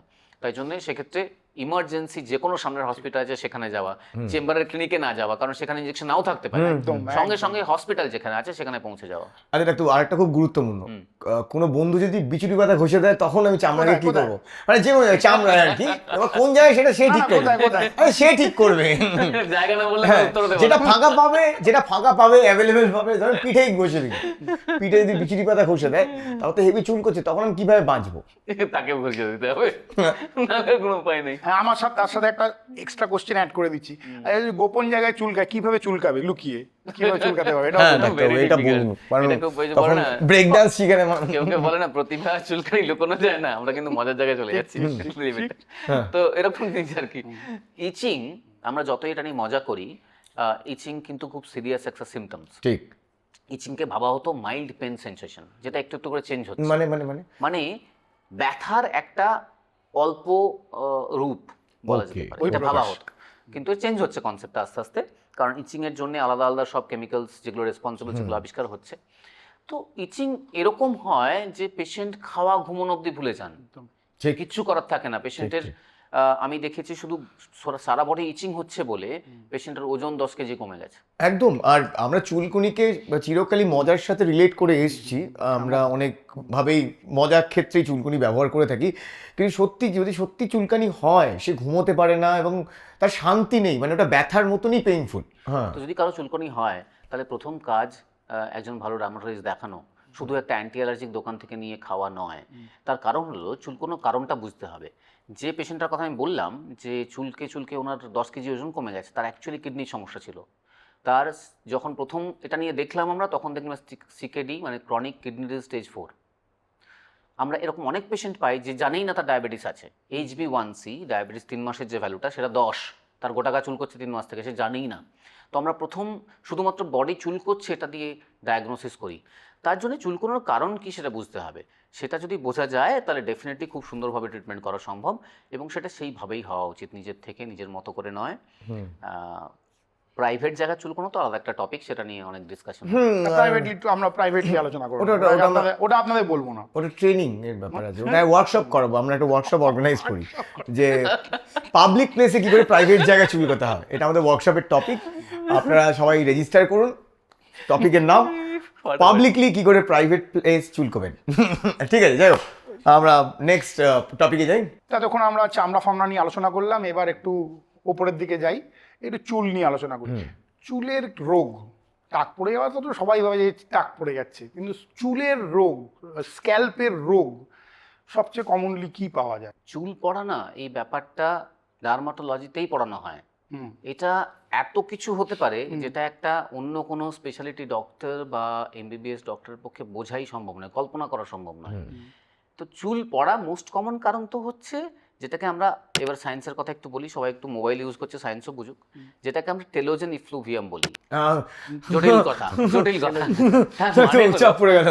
তার মানে হলো বডিতে কোনো একটা ইনজুরি হলো, ইনসাল্ট হলো, তার জন্য বডি না লেস ইম্পর্টেন্ট জিনিসগুলোকে ছেড়ে দিল কদিন।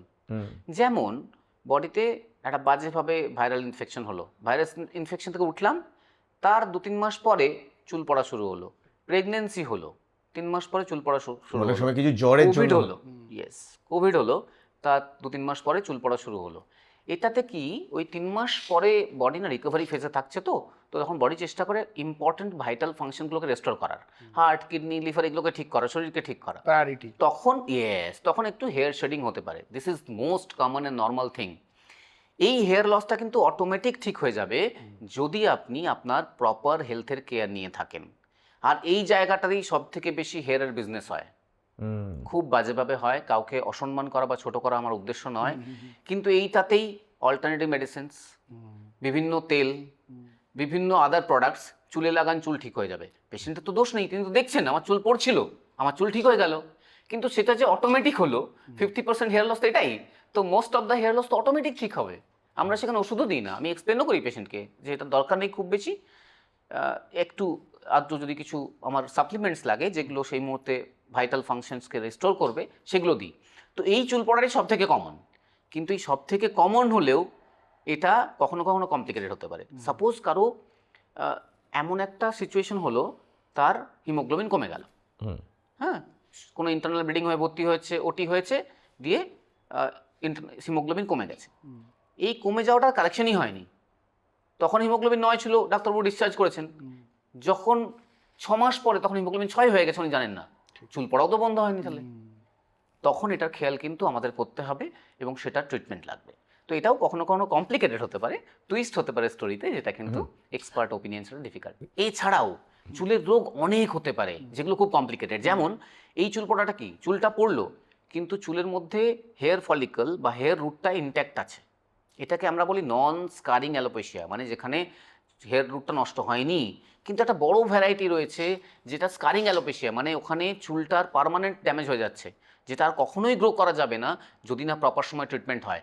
এটা আমরা ট্রাইকোলজিক্যাল ইমার্জেন্সি বলি, মানে চুলের জন্য ইমার্জেন্সি, যদি আপনি এখন রিকভার করতে না পারেন তাহলে কখনোই রিকভার হবে না। সেই জন্যে এই ডায়াগনোসিসগুলো ক্রিটিক্যাল হয়ে যায়। লাইকেন প্লেনোপাইলারিস, কমপ্লিকেটেড নাম, আমি জাস্ট ইনফরমেশন দেওয়ার জন্য বোঝানোর চেষ্টা করছি। ডিসকয়েড লুপাস এরিথিমেটোসাস, তো এরকম রোগ যেগুলো চুলের মধ্যে হলো, চুলের হেয়ার লসটা পার্মানেন্ট হতে পারে, আর্লি ইন্টারভেনশন জরুরি। তার জন্যে ডার্মাটোলজিস্ট এরাই বেস্ট চুলের ট্রিটমেন্ট করতে পারেন, তাদের কাছে যান। ইভেন কখনো চোখে দেখে বোঝা যায় না, ট্রাইকোস্কোপ বলে জিনিস লাগে, যেমন স্টেথোস্কোপ তেমনি ট্রাইকোস্কোপ বলে জিনিস লাগে। সেটা একটা ছোট্ট ইনস্ট্রুমেন্ট, কিন্তু বেশ কিছু লাখ টাকা দাম, হ্যাঁ, সেটা দিয়ে দেখার প্রয়োজন পড়ে যে এরকম কিছু হচ্ছে কিনা, আমরা অনেক সময় এটা পাই। তো হেয়ার ডিসঅর্ডার একটা আলাদা স্পেশালিটি, আলাদা ট্রেনিং লাগে, যেটার জন্য ডার্মাটোলজির পরেও ট্রেনিং লাগে, তো তারপরে হেয়ার ডিসঅর্ডার বোঝা যায় আর কি। কিছু কিছু প্যাচি ফাঙ্গাল ডিজিজেস দেখতে পাওয়া যায়, যেখানে এখানে এখানে চুল নেই, এখানে চুল নেই, এখানে চুল নেই। হ্যাঁ, ওটা ফাঙ্গাল নয় মোস্ট অফ দ্য টাইমস, ওটা অ্যালোপেশিয়া এরিয়াটা বলি আমরা। অ্যালোপেশিয়া টার্মটা না খুব মিসইউজড। অ্যালোপেশিয়া মানে হেয়ার লস, ল্যাটিন টার্ম, এটার মনে আর কিছু মানে নেই কিন্তু। তো অ্যালোপেশিয়া কীরকম তার উপর ডিপেন্ড করে আমার ডিজিজটা ডায়াগনোসিস হয়। এই যে হেয়ার লস উনি বললেন, সেটা হচ্ছে অ্যালোপেশিয়া এরিয়াটা, মানে অনেক সময় হাজব্যান্ড ওয়াইফের ঝগড়া হয়, ভাই বোনের ঝগড়া হয়, সেরকম বডি না নিজের জিনিসকে চিনতে পারে না, নিজেই নষ্ট করে ফেলে, হেয়ার রুটটাকে নিজেই নষ্ট করে ফেলে, তাই এটাকে আমরা অটো ইমিউন রোগ বলি। তো তাই হয়, ওই থাইরয়েড গ্ল্যান্ডের ড্যামেজ করে ফেলো নিজেই, তাকে অটো ইমিউন থাইরয়েডাইটিস বলি। লিভার ড্যামেজ করে ফেললো, তাকে অটো ইমিউন হেপাটাইটিস বলি। তেমনি চুল ড্যামেজ করলো, তখন তাকে অ্যালোপেশিয়া এরিয়াটা বলি, মানে একটা জায়গা থেকে প্যাচি হেয়ার লস হচ্ছে। এটাও একটা ডিফারেন্ট ডিজিজ, যেটা ট্রিটমেন্ট করলে ঠিক করা সম্ভব, শুধুমাত্র দেখতে হয় যে শরীরে অন্য কোনো অটো ইমিউন অ্যাক্টিভিটি আছে কিনা, থাইরয়েড, লিভার, এগুলো দেখে নিতে হয়। আর খুশকি? হ্যাঁ, এবং আমি আপনাকে বলছি, এটা আমার ব্যক্তিগত প্রশ্ন, যে শীতকালে দেখেছি আমার একটু খুশকি হয়, এবং যেহেতু তেল দেওয়ার অভ্যাসটা নেই আমার, ওই হয়তো সপ্তাহে 1 দিন দিলাম বা 2 সপ্তাহে 1 দিন দিলাম, এই রুটিনটা একটুখানি বলবেন। ঠিক। তো খুশকি বা ড্যান্ড্রাফ এটা নিয়ে ডিসকাস হওয়া খুব জরুরি, অ্যাওয়ারনেস জেনারেশন খুব জরুরি পেশেন্টদের জন্য। আমার কাছে পেশেন্টরাই আসেন, আমার চুল পড়ে যাচ্ছে কারণ আমার খুশকি আছে। খুশকি থেকে চুল মোস্ট অফ দ্য টাইমস পড়ে না। স্টিকি ড্যান্ড্রাফ এই টার্মটা কিন্তু মোস্টলি হাইপড এবং সোশ্যাল মিডিয়া তৈরি করা টার্ম। এর থেকে চুল পড়ে না। ড্যান্ড্রাফ মানে হলো কি না, চামড়ার মধ্যে যেরকম ড্রাই হয়ে যাচ্ছে আমার এখানে, ঠিক সেরকম স্ক্যাল্পটা একটু ড্রাই হয়ে গিয়ে সেখানে একটু ফাঙ্গাসের ইনফেকশন হচ্ছে। তো সেই ফাঙ্গাসটার শীতকালে একটু ওভারগ্রোথ হয়, তখন বেশি দেখা যায়। যদি এটা খুব বেশি হয়, একদম ঝরে ঝরে পড়ছে, চুলকোচ্ছে মাথা, তখন এটাকে আমরা সেবরিক ডার্মাটাইটিস বলি, তখনই ট্রিটমেন্ট লাগে। না হলে ড্যান্ড্রাফ যেটা নর্মাল তার থেকে চুলের কোনো ক্ষতি হয় না, এটা automatically most of the Times ঠিক হয়ে যায়। ড্যান্ড্রাফ একটা অ্যান্টিফাঙ্গাল শ্যাম্পুজ মাঝে মাঝে ইউজ করলে ঠিক থাকবে, কিন্তু এটার কোনো কোনো শারীরিক সমস্যা ইন্ডিকেট করতে পারে। যখন ড্যান্ড্রাফটা সেবরিক ডার্মাটাইটিস হচ্ছে তখন সেটা বডি ওয়েট বেশি, এটা ডিনোট করতে পারে। কোলেস্ট্রল বেশি ডিনোট করতে পারে। এটা হতে পারে কারো সুগার বেশি, সেটা ডিনোট করতে পারে কন্ট্রোল নেই সুগার। এটা হতে পারে যে তিনি লাইফস্টাইলে খুব বাজে লিড করছেন, সেটা ইন্ডিকেট করতে পারে। তাই সেবরিক ডার্মাটাইটিস ড্যান্ড্রাফের বড় ভাই বলা যেতে পারে, সেটার কিন্তু হেলথ ইমপ্লিকেশনস আছে। সেক্ষেত্রে ইনফ্লামেশন বেশি হলে চুল একটু পড়তে পারে। কিন্তু খুশকি নিয়ে এত ভয় পাওয়ার মতো, এত চিন্তা করার মতো কোনো প্রয়োজন নেই। স্ক্যাল্পটাকে সবসময় ধুয়ে ধুয়ে পরিষ্কার করা, একদম ক্লিন রাখা, এটাও কিন্তু সবসময় বিশাল জরুরি নয়। তাহলে এটা যে প্রয়োজন নেই। এই যে এত অ্যান্টি ড্যান্ড্রফ শ্যাম্পু আমরা দেখতে পাচ্ছি, তো এগুলো মানে কতটা এফেক্টিভ? হয়তো কাজ করে, হ্যাঁ। কিন্তু জরুরি কিনা সেটা ইম্পর্টেন্ট। আমি একটু আগেই বলছিলাম যে সাবান লাগিয়ে চামড়াটাকে শুকনো করে দিচ্ছি, এটা উদ্দেশ্য নয়। তেমনি শ্যাম্পু করে করে করে করে চামড়া একদম স্ক্যাল্পটাকে একদম ক্লিন করে দিচ্ছে, ঝকঝকে থাকছে স্ক্যাল্প, এটা উদ্দেশ্য নয়। ওটাকে নর্মাল রাখা, ওই অয়েলটারও ইম্পর্টেন্স আছে। ওটাই তো হাইড্রেশন দেয় স্ক্যাল্পটাকে, ওটাই তো অয়েলি রাখে হেয়ারটাকে। সেটাকে আমি সব সরিয়ে দেবো কেন? স্কিনটাকে পুরো ড্রাই করবো তো নয়। এবার আরও একটা গুরুত্বপূর্ণ জিনিস, শীতকালে গোড়ালি ফাটা। এবার গোড়ালি ফাটাটা সবার সিরিয়াস জায়গায় চলে যায়, মানে ওখান থেকে রক্ত পড়া, এবং আর সবাই জানে না বিভিন্ন ক্রিম, তারপর ওই যে স্ক্রাবার নিয়ে এসে ঘষে। তো আমি শীতকালে কিভাবে আমার গোড়ালির যত্ন নেব যাতে গোড়ালি না ফাটে? আর অনেকেও এটাও বলে যে আমার এই গোড়ালি ফাটার একটা রোগ আছে, প্রত্যেক শীতেই গোড়ালি ফাটবে, আমি যাই করে নিই, যতই ডাক্তার দেখাই, কোনোভাবেই এটা ঠিক হবে না, নর্মাল গোড়ালি কখনো হবে না। এই মিথটা নিয়েও একটুখানি বলুন। যদি কারো এরকম পা ফাটছে, যে ফাটাটা কোনোভাবেই ঠিক হচ্ছে না, পা পুরো ফেটে একদম রক্ত বেরোচ্ছে, ফেটে রয়েছে, অনেক ক্র্যাকস, তাহলে আগে বোঝা দরকার যে এটা অন্য কোনো রোগ থেকে হচ্ছে কিনা।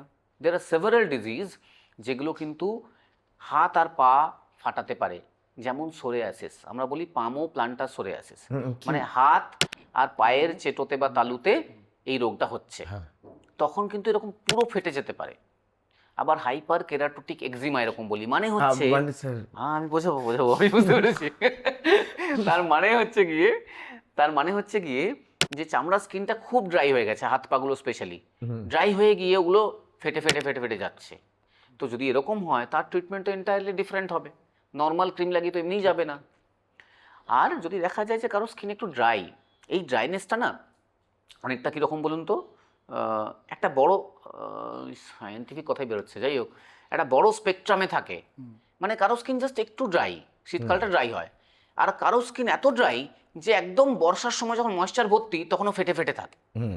এতটা ওয়াইড ভেরিয়েশন আছে। তো যদি একটু আধটু ড্রাই থাকে তাহলে ডেফিনেটলি নর্মাল পেডিকিওর বা নর্মাল ফুট কেয়ার আর ক্রিম লাগানোটা যথেষ্ট। হতে পারে যে কারো আরেকটু বেশি, তখন urea based cream, lactic acid based cream, যেগুলো ফুড ক্রিম হিসেবে পাওয়া যায়, সেগুলোও লাগানো যেতে পারে।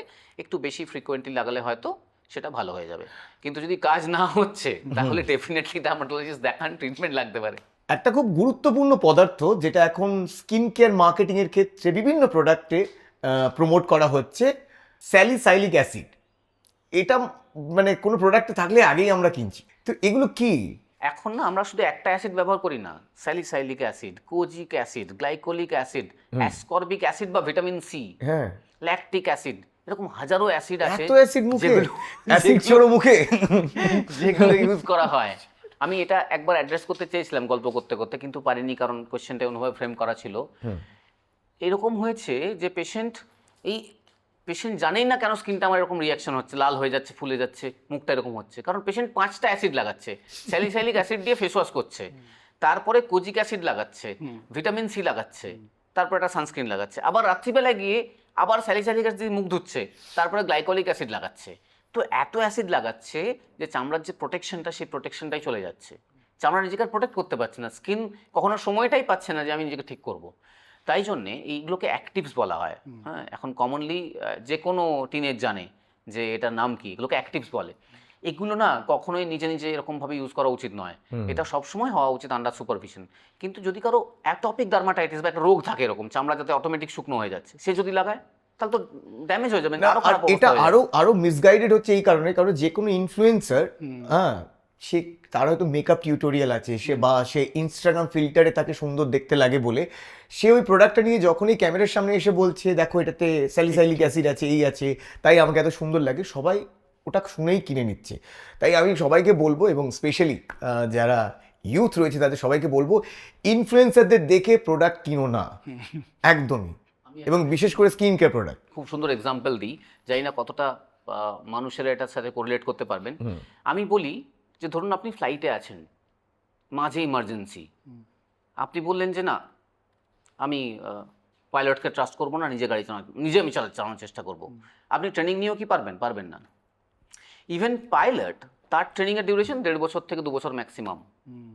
তারপর সে কিন্তু পাইলটের মতো সেফলি পুরো ফ্লাইটটাকে রান করাতে পারে। মেডিকেল ট্রেনিং 15 বছরেও শেষ হয় না কখনো কখনো, আমার তো মনে হয় কোনোদিনই শেষ হয়নি। তারপরে কি তারা আবার বেস্ট ব্রেন ছিলেন, যদি আমি অ্যাটলিস্ট জেনারেল ক্যাটাগরিটা ভাবি, বেঙ্গলে তারা বেস্ট ব্রেন ছিলেন, ছোট থেকে সে টপ করে এসেছে, তার সায়েন্টিফিক এবিলিটি অ্যান্ড অ্যাকুমেন্ট নিয়ে কোনো প্রশ্নই ওঠে না। তাহলে তার 14-15 বছর লেগেছে, এটা কি কখনো একটা ইনফ্লুয়েন্সার দিয়ে পসিবল? এটা একটু আনফর্চুনেট যে আমাদের দেশে মার্কেটিংটা কোনো রেগুলেশনস নেই। কিন্তু আপনি যদি ইউরোপ বা জাপানে যান না, SPF 50 এই কথাটা লিখতে গেলেই হাজারো টেস্ট করতে হবে, লিখতে পারবেন না আপনি। জাপানের প্রোডাক্টে ধরুন আপনি একটা সাপোজ বাচ্চাদের খেলনা বিক্রি করছেন বা একটা খাবার বিক্রি করছেন, তাহলে খাবারের রংটা, খাবারের সাইজটাও প্যাকেটে ওরকম হতে হবে, যাতে কখনোই মানুষের মনে একটা অন্যরকম ইমপ্রেশন তৈরি না করে। আনফর্চুনেটলি আমাদের দেশে এটা হয় না। তাই ইনফ্লুয়েন্সার দেখে স্কিনের ট্রিটমেন্ট নেভার। এবং স্কিন প্রোডাক্ট যে স্যালিসাইলিক অ্যাসিড বা আরো এত অ্যাসিড, আমি এটাকে খুব স্ট্রং করে দেবো না, বিকজ কিছু প্রোডাক্ট তো ডেফিনেটলি ইউজ করা যায়, একদম যাবে না কেন, একদম না যাবে এরকমটা তো নয়, কিন্তু ময়েশ্চারাইজার বা সানস্ক্রিন কিন্তু ঠিক একটু আছে। বুঝে নিতে হবে। আর ইয়াংরা বোঝে, আমার অনেক পেশেন্ট কিন্তু একদম ঠিক করে যেটা করা দরকার। যেমন স্যালিসাইলিক অ্যাসিড আমরা যখন অ্যাকনে আছে, খুব বেশি অয়েলি স্কিন আছে, ইউজ করি, তখন করা যেতে পারে। রেটিনল প্রোডাক্ট আমরা তখন অ্যান্টি এজিং ক্রিম হিসেবে ইউজ করি, বাট তার একটা সময় আছে, তার ডেফিনেট স্কিন আছে, তার প্র্যাকটিসেস আছে ওটা ইউজ করার আগে। কিছু পেশেন্ট আমাদের বোঝেন, তো আপনি যদি অ্যাডিকুয়েট নলেজ গ্যাদার করতে পারছেন, চেষ্টা করুন, খুব আপত্তি নেই। কিন্তু বেটার আপনার বন্ধুর মতন একজন ডার্মাটোলজিস্ট সঙ্গে রাখুন, সেটা সুবিধের, সেফ। আর একটা জিনিস বলছে এই নিয়াসিনামাইড, আবার একটা অ্যাসিড, নিকোটিনিক অ্যাসিড। হ্যাঁ এটা তো এখন প্রচন্ড জনপ্রিয়, নিয়াসিনামাইড। এটা নিয়ে একটু বলুন, মানে এটা কেমন? এটা ঠিক আছে, এটা অ্যাজ আ সেরাম বা অ্যাজ আ ক্রিম খুব খারাপ এরকম ব্যাপার নয়। এই সবগুলোরই কিন্তু স্পেসিফিক কাজ রয়েছে। নিয়াসিনামাইড যেটা রয়েছে, এটা একটু অ্যান্টি অ্যাকনে বা অয়েল কন্ট্রোল প্রোডাক্ট হিসেবে ইউজ করা যেতে পারে। Also sometimes it might act as bit of exfoliator, মানে চামড়ার ওপরেরটাকে গ্লো দিতে বা একটু স্মুথ রাখতে হেল্প করে, এটা করা যেতে পারে। কিন্তু যেখানে প্রয়োজন সেখানে, মানে এটাকে ইনডিসক্রিমিনেটলি যখন খুশি যেমন খুশি, মানে সবকটা প্রোডাক্টকে একটা জায়গায় রেখে এরকম করে গুলে লাগানো যাবে? আমি করতে পারি, আই ক্যান ডু ইট। আমি এটা করিও কখনো কখনো, কারণ আমার কাছে সময় থাকে না। আমি করতে পারি, আমি প্রোডাক্ট চেঞ্জ করতে পারি, আমি প্রোডাক্টটাকে নিয়ে খেলতে পারি, আমি প্রচুর অ্যাক্টিভস লাগাই, আমি লাগাই। আমার স্কিন ঠিক রাখে এবং জানি কখন থামতে হবে, কখন চেঞ্জ করতে হবে, কখন আমার স্কিন কেমন ফিল করছে, কখন গ্যাপ দিতে হবে, কখন 2 দিন না লাগাতে হবে, শীতকালে কি করব। কিন্তু সেটা সবার জন্য অ্যাপ্লিকেবল নাও হতে পারে, সবাইকে রেকমেন্ড করব না। চামড়া হলো, চুল হলো, নখ বের করি এবার আমরা, একদম এরকম নখের রোগ নিয়ে বলুন। ঠিক। কি কি নখের রোগ? এখন তো লোকে সব নেইল এক্সটেনশন করছে, নখের খুব যত্ন রাখছে, কিন্তু এই নখ থেকে কি কি অসুখ হতে পারে? তো এই নখের রোগগুলো কিন্তু পড়ানো হয় ডার্মাটোলজিতেই। পেশেন্টদের জন্য বলছি, নখের যে কোনো সমস্যা ডার্মাটোলজিস্টই হলেন ওটার চিকিৎসক। নখের অনেক কিছু রোগ হতে পারে যেগুলো আমরা কখনো হয়তো শুনিনি। নখের ডিজিজগুলো ইভেন কারো সাব অ্যাকিউট ব্যাকটেরিয়াল এন্ডোকার্ডাইটিস হয়েছে, তারও এখানে সাইন থাকতে পারে, স্প্লিন্টার হেমারেজ নখের মধ্যে, সেটাও আমরা বুঝতে পারি নখ থেকে। নখের মধ্যে আমরা একটু টিপে এখানটা লাল ভাবটা সাদা হয়ে যাচ্ছে কিনা এই জিনিসটা বুঝতে পারি। তা এটাকে ক্যাপিলারি রিফিলিং টাইম বলে। এটা কিন্তু ঠিক আছে কিনা নখ থেকে বুঝতে পারি। তো এগুলো নখটাও ঠিক উইন্ডোর মতোই কাজ করে, যেরকম চামড়া করে ঠিক সেরকম। নখের অনেক রোগ আছে। একটা রোগের এক্সাম্পল দিয়ে একটু বোঝানোর চেষ্টা করব যে কীভাবে নখের ট্রিটমেন্টটা আমরা করতে পারি। যেমন নখের একটা রোগ হয়, সেটা নখের কোনাটা না ভিতরে ঢুকে যায়, পায়ের ধরুন নখকুনি বলে যেটা। কুনিটা অন্য, কিন্তু এটা নখের একটা পার্ট বারবার বাজেভাবে কাটার জন্যে, মানে এই নখটা না কাটা উচিত এভাবে যাতে কোনাটা না কাটে। আমরা সোজাভাবে কিছুটা কাটবো যাতে কোনায় একটু সাদা থেকে যায়, নাহলে কি হবে, হ্যাঁ নখটা ভিতরে ঢুকে যাবে। এর এতটা পোর্শন নেই, নখ ভিতরে ঢুকে থাকবে আর সবসময় ব্যথা দেবে, হাঁটা যাবে না, ব্যথা হয়ে যায়, পরে ওটা ইনফেকশন হয়, তখন আমরা নখকুনি বা প্যারোনাইকিয়া এটা বলতে পারি। কিন্তু এই ইনগ্রোন টোনেলটা না খুব প্রবলেমেটিক, প্রচুর কষ্ট দেয়।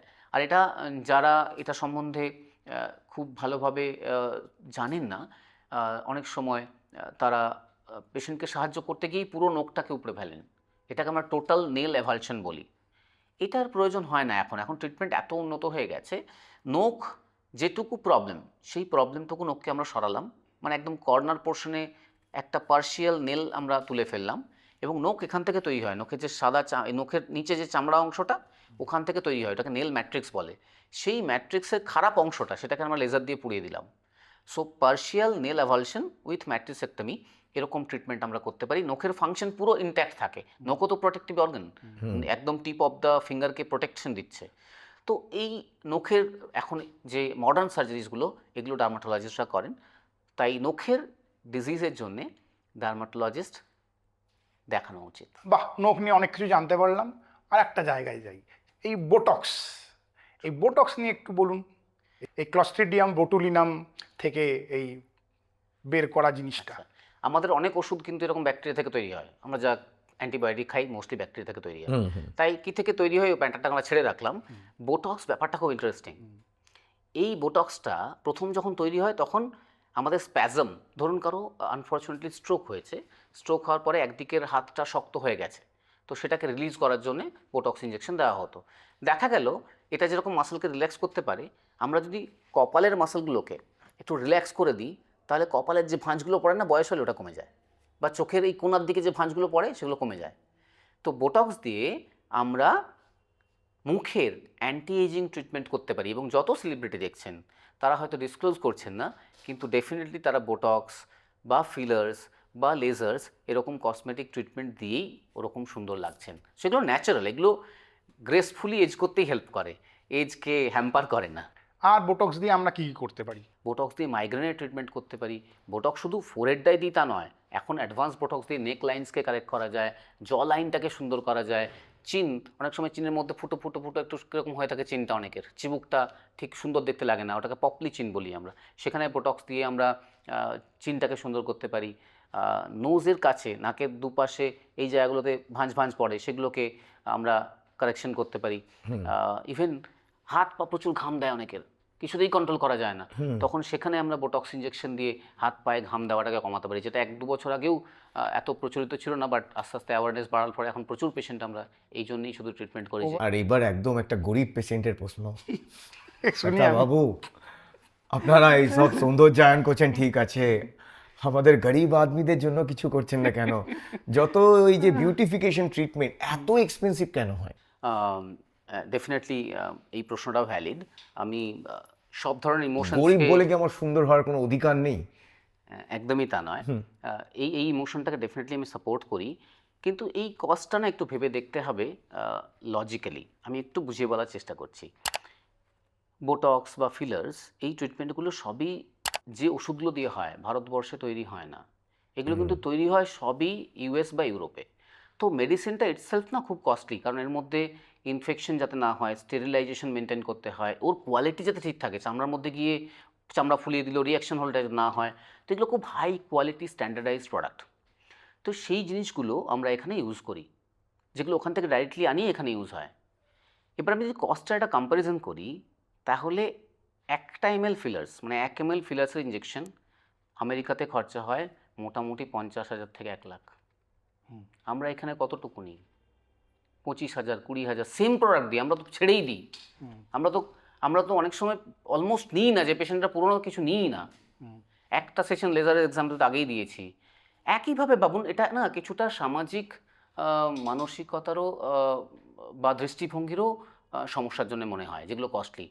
অ্যাকচুয়ালি তা নয়। আপনি ভাবুন, এখন ছোট্ট প্রোগ্রাম, বাড়িতে একটা অনুষ্ঠান আছে, দাদার বিয়ে, ঠিক। আমি মেকআপ করতে যাচ্ছি, 2 ঘন্টার মেকআপ, হুম। 35,000 আমি কিচ্ছু না ভেবে খরচা করছি। আর 1 লাখ 2 লাখ তো সবাই এখন অনেকে করছে। হুম। কিন্তু যখন একটা সিরিয়াস মেডিকেল প্রসিজার করছি, ইঞ্জেকশন দিয়ে পুরো ফেসটা কন্ট্যুর করছি, যেটা থাকবে আমার মেকআপ ছাড়া আমাকে কত কত সুন্দর দেখতে লাগবে, ওখানে খরচার থেকে অনেক বেশি করা উচিত ছিল, অনেক বেশি সিরিয়াসলি নেওয়া উচিত ছিল, কিন্তু আমরা নিই না। তার জন্য ইন্ডিয়াতে অ্যাকচুয়ালি খরচা কিন্তু কম, সব মেডিকেল প্রসিজারের খরচা কম। ডাক্তারের কনসালটেশন ফিজ আপনি যদি ভাবেন, তাহলে যে কোনো ফার্স্ট ওয়ার্ল্ড কান্ট্রি, আমরা বলছি 4th লার্জেস্ট ইকোনমি, আর যে কোনো ফার্স্ট ওয়ার্ল্ড কান্ট্রি আপনি যান, সেখানে 15 থেকে 30,000 50,000 অবধি ফিজ হতে পারে একটা কনসালটেশনের, যদি আপনি প্রাইভেটে দেখাতে চান। মালয়েশিয়ার মতো দেশে 5,000 থেকে শুরু করে 15,000 টাকা অবধি ফিস। ব্রাজিলের মতো দেশে 5,000 টাকা ফিস একটা স্পেশালিস্ট ডাক্তার দেখানোর জন্য। আমরা সেখানে কোথায়, কলকাতায় তো আমাদেরই ফিস 1500-1600 টাকা, আরও কমে আমি দেখি কয়েকটা জায়গায়। কোথায় সেভাবে ফিস নেওয়া হয়? ফিস কিন্তু অ্যাকচুয়ালি কম, আর মেটেরিয়ালে কম্প্রোমাইজ না করে। কম্প্রোমাইজ না করে। তো মেডিকেল ইন্ডিয়াতে গভর্নমেন্টের মেডিকেল বাজেটে সত্যিই পুয়ার স্বাস্থ্য খাতে, এটা তো বুঝতে হবে।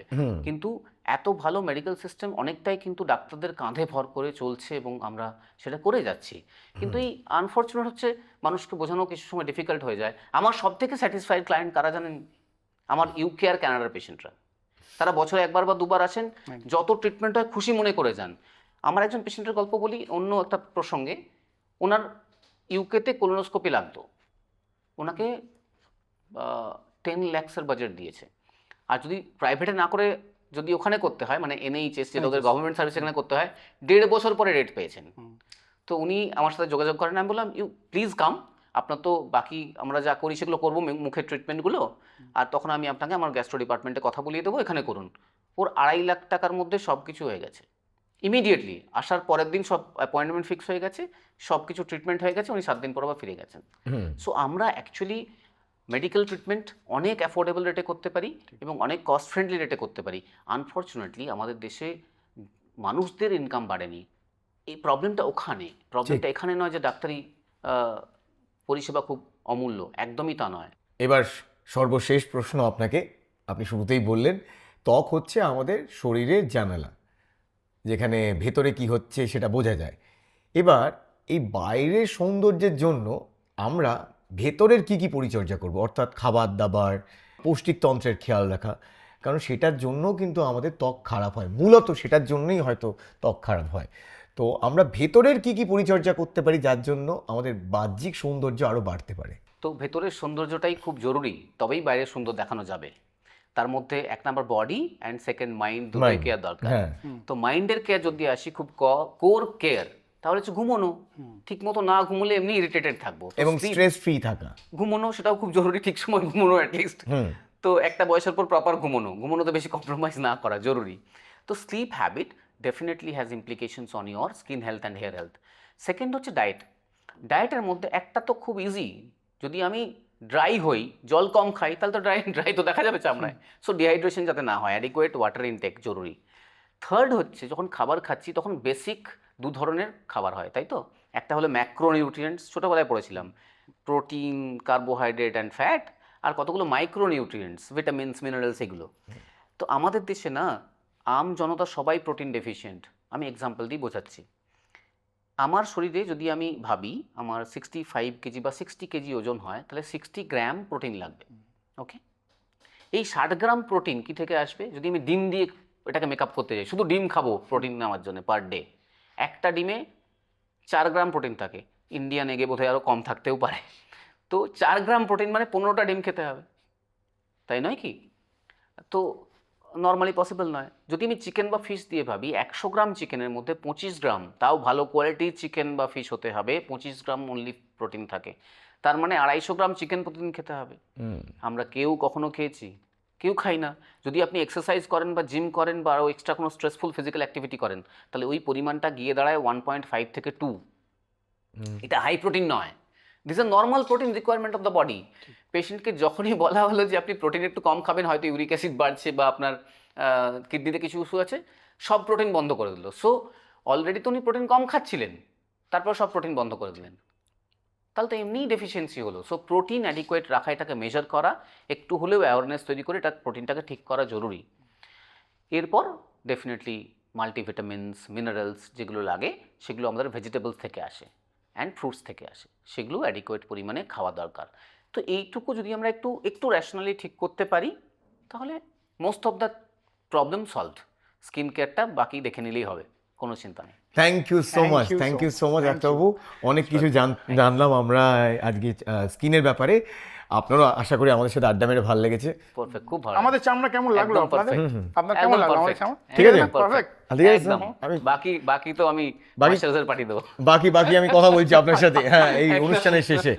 এবং তার সাথে আমরা ধন্যবাদ জানাবো আমাদের আজকের পর্বের গিফট পার্টনার শালিমার বডি অয়েলকে। Thank you so much. এই যে ত্বকের পরিচর্যা আমরা কিভাবে করতে পারি এই বিষয়টা নিয়ে আলোচনার ক্ষেত্রে সাপোর্ট করার জন্য thank you so much Shalimar body oil.